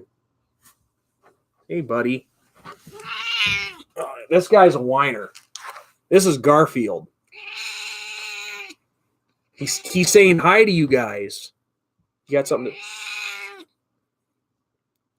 How will the Irish do this year, Garfield? Answer the question. You think they'll go undefeated? Yeah? All right, now you want to go, don't you? And Hey, you be a good boy. Little stinker. He was a whiner ever since he was born. You guys heard him whining right there. When he was a little baby, he would just go like this. Like do a little meow without the sound. So he was a big baby from day one, and he still is. But yeah, it was pretty interesting back last year. My cat had, like I said, 4 kittens in total. 1 black one, which makes sense because the daddy cat's black, and then 3 orange ones. But yeah, the black kitten, his name is Liam. That was Garfield that you just saw. The one before him was Rutherford, but we just call him Rudy. And then actually, I'll show you the 4th one. I think he's nearby. I think he's sitting on the chair over here.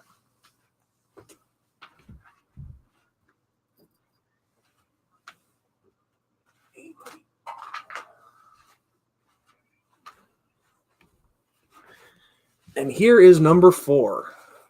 This is Aries.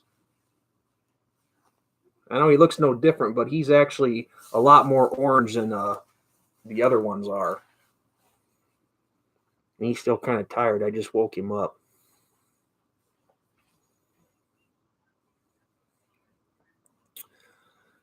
I'd go get you guys Liam and show you him, but I don't feel like hunting him down.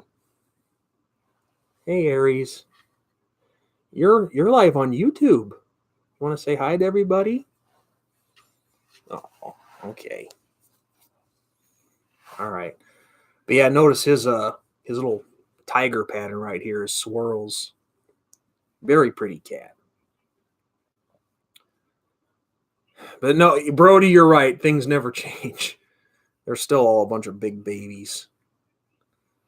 But I am glad to have them, even though they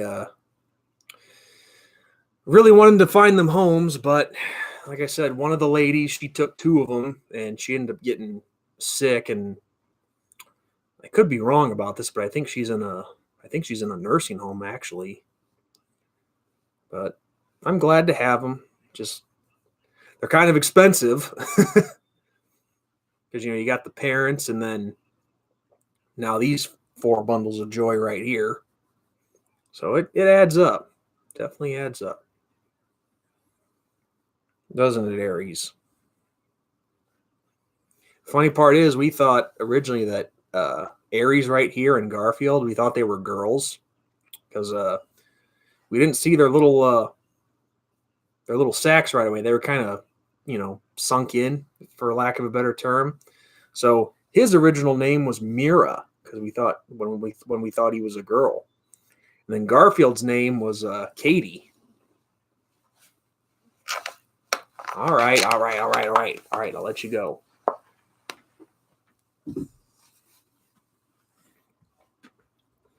Aries isn't a whiner, but he's very very independent and standoffish.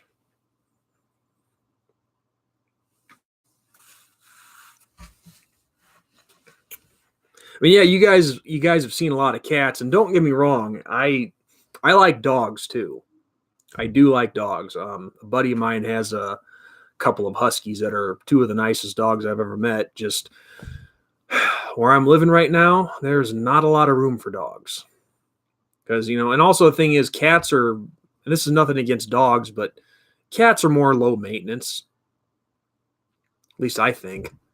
You don't got to take them out to walk them or anything like that. They go in a box, you clean it out, and that's it. So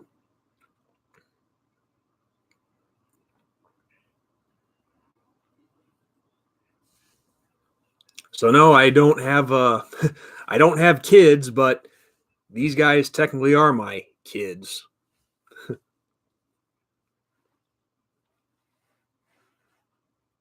I mean, to have actual kids, you got to have the missus first.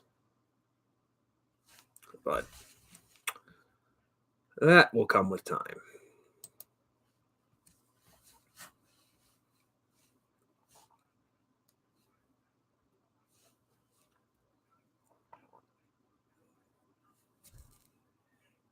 That's also another reason too why I've been filming in my car, because I know that they would have knocked my phone over like crazy. At least that's what I thought at the time. But then of course when I did film in here using just my phone, it actually went all right. But that was one of the fears that I had, was that the cats would knock the phone over because they'd be jumping up on the stand all the time. But not a problem. Besides, now that I got a new desktop, now I don't have to worry about that.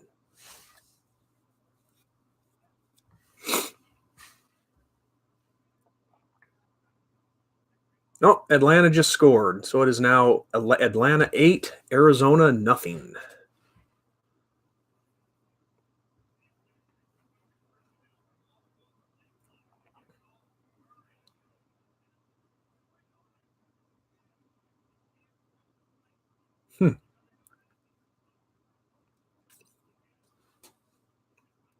Oh, hey, maybe I guys.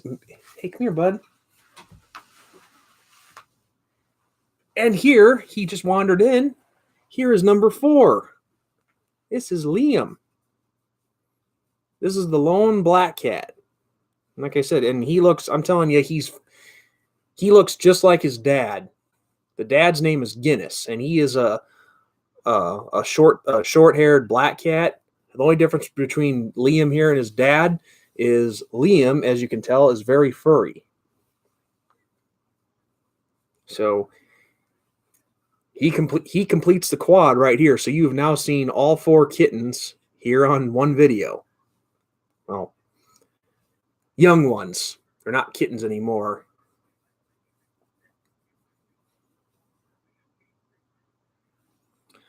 Oh, you mean you didn't like talking about the cats too? No, that's cool, Brody. That's cool, Brody. I enjoyed talking to you too, and thanks for stopping by. And you have yourself a good night, and God bless you. I'm probably calling it quits myself here pretty soon too. It's about time for supper.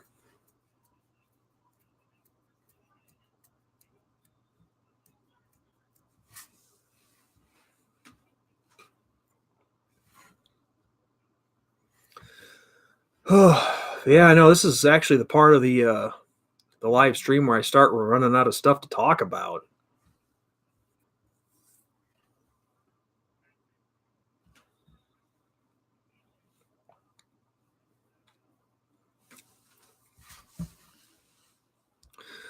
Oh, I wish I'd had this computer a while ago. I would have loved to have started doing these live streams a lot sooner.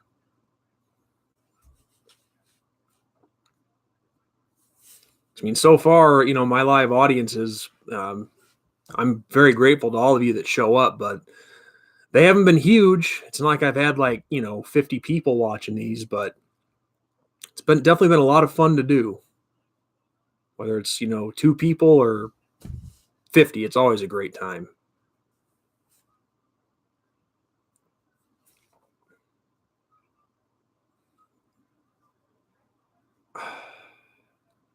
See, that's the thing. I'm watching the going back and forth between here and the game on the TV, but these receivers in the alliance, they got to make these catches. Which, granted, I know even in the NFL they drop easy passes, or easy catches. I mean, sorry, but you gotta catch them when they're right. When it's right here, you gotta catch it.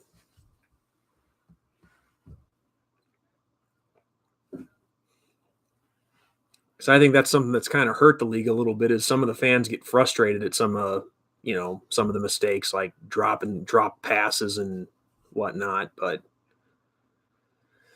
it just happens in every league. But when you're an up and coming league like the Alliance, you gotta show that you belong. That you're more than just some developmental league for the NFL. And that's something else too that I think is kind of a mistake. But I can see why they're doing it though. But really, with the AAF, I think they're kind of making a mistake by kind of saying that they're a developmental league for the NFL. They shouldn't be doing that. They should try to be doing something to stand on their own without having to rely on the NFL. But of course, at the same time, I get it. I get what they're trying to do. They're wanting to have a good relationship with the NFL because obviously the NFL network is letting them broadcast their games. But at the same time, though, I still think you should be doing something to try to stand out on your own and not call yourself just a developmental league. Because that turns a lot of people off.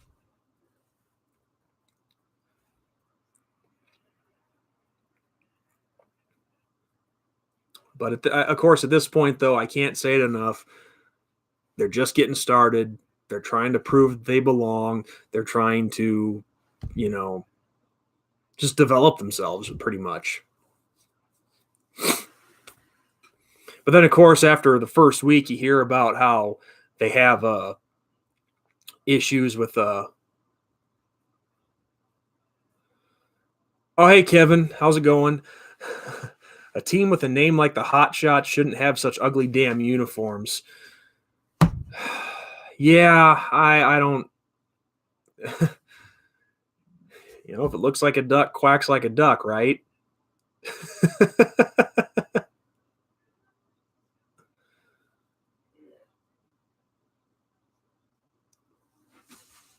Hang in there with what?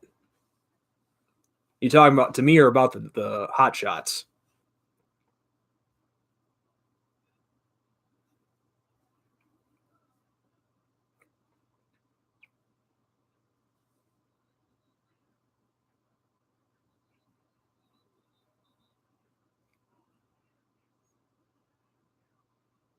I see. You're responding when I said how you doing. Okay, yeah, that's good, man. I'm doing the same.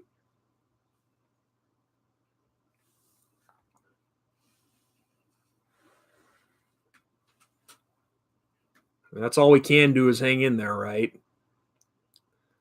But yeah, I mean, like I was saying before, when you're an up and coming league, I get that. You want to try to do something to ensure that you stick around for a while, which I can understand having a friendly relationship with the NFL, but eventually there's going to come a time where you have to. No, actually, no, never mind. I already covered that part. Um, no, I was talking about after. That's right. I was talking about after week one. There was already financial issues. The Hot Shots are pretty good. Yeah, it's a pretty good team name. I'll give them credit for that. But like I was saying, after the first week, when they're already changing CEOs of the league, that guy who owns the Carolina Hurricanes hockey team, he puts in a $250 million investment, and then Charlie Ebersol and Bill Polian say that it was because they were in the middle of changing um, payroll companies. That's why the players didn't see their money. You know, that could very well easily be the case, because when you're transitioning from a new company to another, from one company to another, stuff like that does happen. I mean, but it just you can't help but question the timing of it all. So Ebersol and Polian say that the players didn't get their money because there was a transfer in payroll companies, and then you see that this guy who owns the Carolina Hurricanes is now made the new CEO of the league or president or whatever.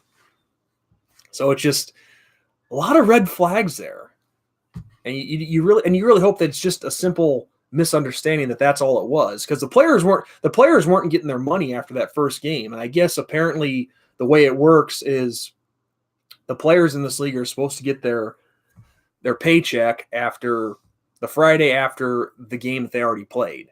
So like this game right now, these guys will get paid this coming Friday. That didn't happen. And now so of course there's reports going on and rumors circulating that, oh, the AAF can't make the payroll. They're in trouble. This, that, whatever. So it's kind of hard to really know what to believe. But yeah, I just hope this I really hope that it's the opposite, and that it really just was a misunderstanding. That this guy who owns the Hurricanes, that his investment was already being planned. So I hope all that is true, because myself personally, I want to see this league hang on for a while and survive.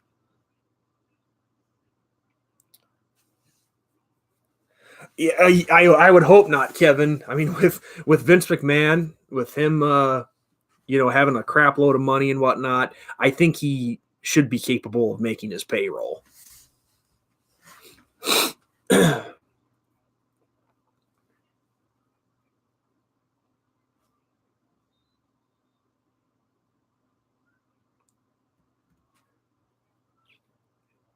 I like that. The Arizona Demolition. Even though I don't think they have the New Jersey Bushwhackers.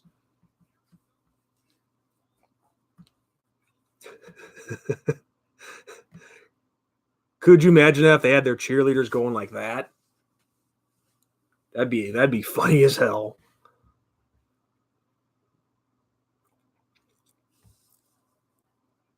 But actually, New Jersey should, if you're going New Jersey, it should be the New Jersey Bam Bams or the New Jersey King Kong Bundys.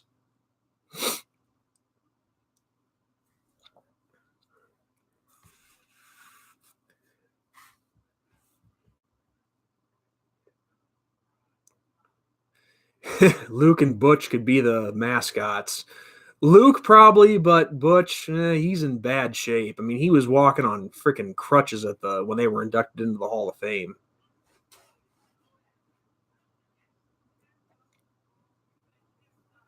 Yeah, that'd be a good one. The New Jersey, yeah, the New Jersey Beasts.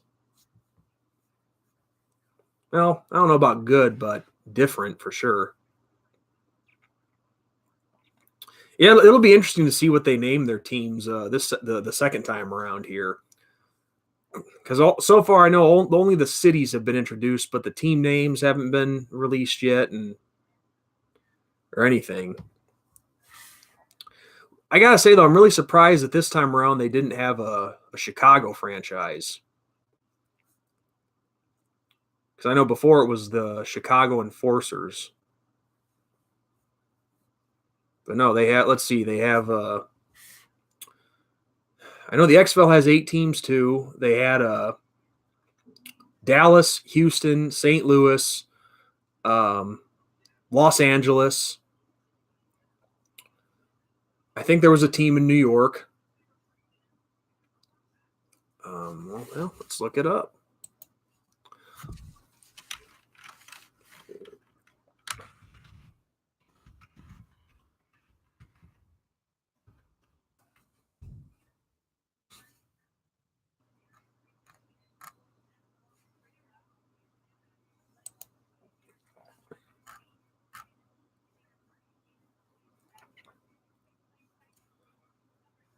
Yeah, because I know Bob Stoops. He's going to be the head coach and general manager of the Dallas team.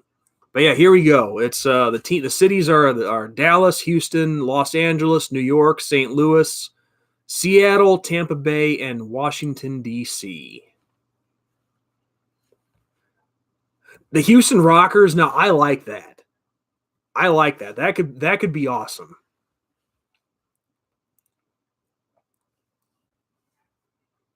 That because that has a nice ring to it. The Houston Rockers.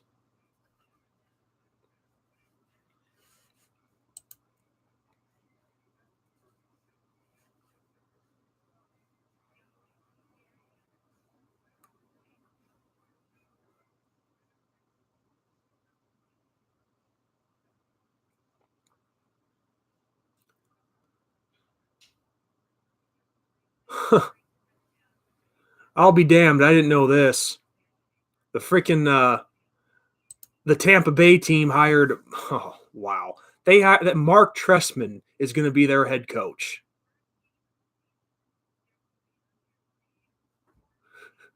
Yeah, that's true. You couldn't have the Warriors because he's from parts unknown. I like that. That's funny. But really, they're going to actually go with Mark Trestman. I mean, come on. Look, here's the thing. When he was with the Bears, that the 2 years he was with the Bears, his offense was great the first year, but his problem was is he couldn't adjust because that second year they were terrible.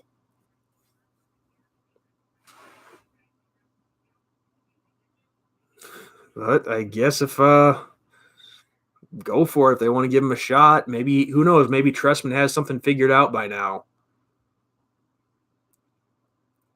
But as far as I'm concerned, his success will always be Canada. But yeah, they have four head coaches. Obviously, Bob Stoops is coaching the Dallas team. So Mark Trestman is of the Tampa Bay team. Seattle, Jim Zorn. And the DC team is going to be coached by Pep Hamilton.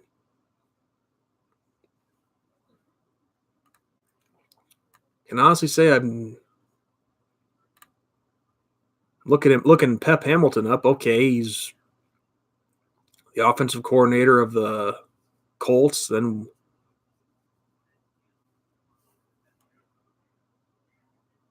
other than that, don't know much about him.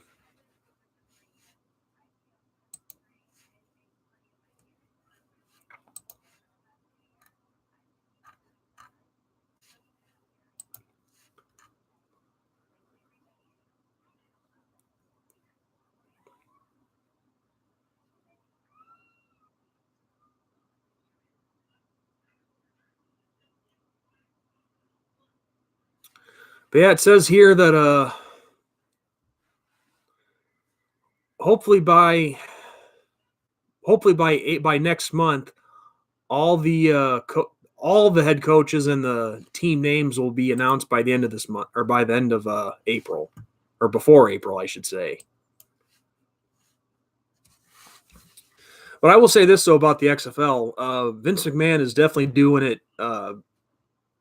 He's doing it right this time around, because the last time in I think it was 2000 that he got started, that he made the announcement, he rushed the hell out of that thing. So it was no shock that it was a complete disaster. But he's did it right this time, giving himself 2 years to get things organized, cities, coaches, players, all that. But then again, at the same time, the Alliance, they only got things started in a year, and they're doing somewhat decent. But then again, they could have easily been working on it before that. They just announced that it was going to be started in a year, but it was probably already well under production. So who knows?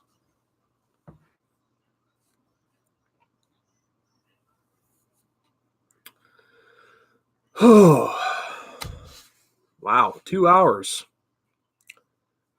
Time really goes by fast when you're doing these things.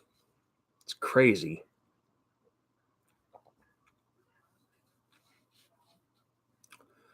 Oh, I tell you guys one thing, I really got to get out more. But just when you don't have much to do.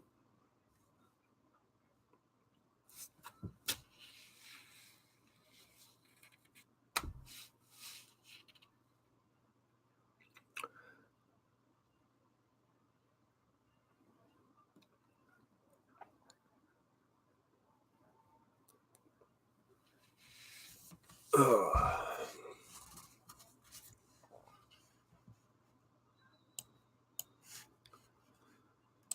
Oh, but as I've said many times, when you're working, you work nights, and then you're working 60 hours on top of that. See, because my shift goes from 5:30 at night to 6 o'clock in the morning. But of course, that's only with us working all this overtime right now. It doesn't leave you a lot of time to do much. See, because with my little drive, I'm usually home at, I don't know, about 20 after 6 in the morning. I get cleaned up. I have breakfast. I watch maybe a half hour of TV, and then I'm in bed before you know it. And then I get up and do it all over again. And then when the weekend does get here, I go to sleep, and usually probably waking up about probably 2 o'clock in the afternoon. So even the weekend's done before you know it. But yeah, I'll tell you guys this. I mean, look, overtime, it's always nice for the paycheck. Don't get me wrong. But at the same time, I work to live, not live to work. But I guess I shouldn't be bitching too much. I mean, I am employed full time. I have some great job security. And I do like what I do. It's not what I saw myself doing, but machining, I found out that I do like a little bit.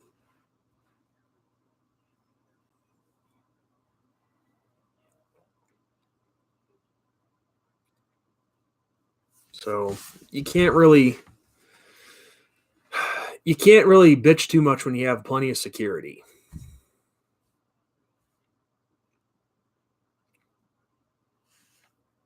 So, well, guys, I'm pretty much all out of stuff to talk about. So I think I'm gonna call it quits here for this live stream edition. But as always, I thank you guys for showing up. It's always a great time, and I'm glad this time I got to show you all the kittens. Oh, hey, Walter. Sorry, dude. I know you just got here, but I'm about to call it quits here pretty soon. But real quick, how have you been, dude?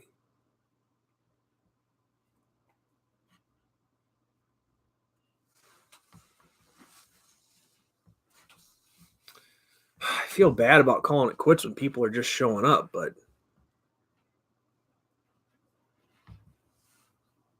I want to give you at least a few minutes, Walter. I don't want to be rude to you.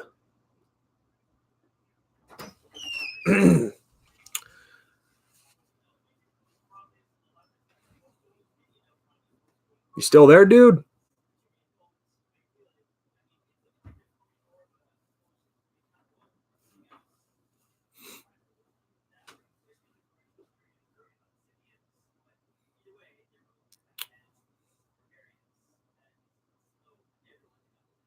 Oh, yeah? Why'd you freeze yourself at work? What happened? Hold on one sec.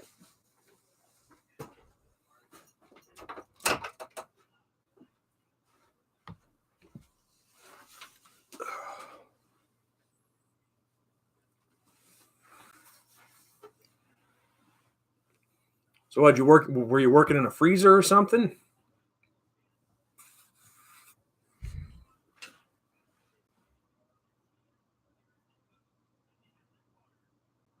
No, okay.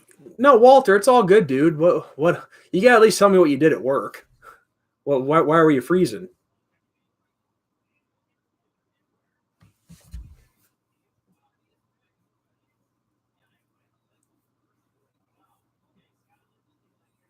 Oh, you do? I thought I didn't know that. I thought you worked in a store.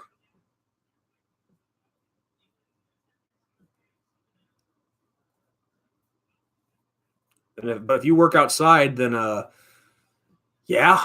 Let's see. I think it's here in Illinois, in my neck of the woods, it's 9 degrees right now. So that would be pretty damn cold.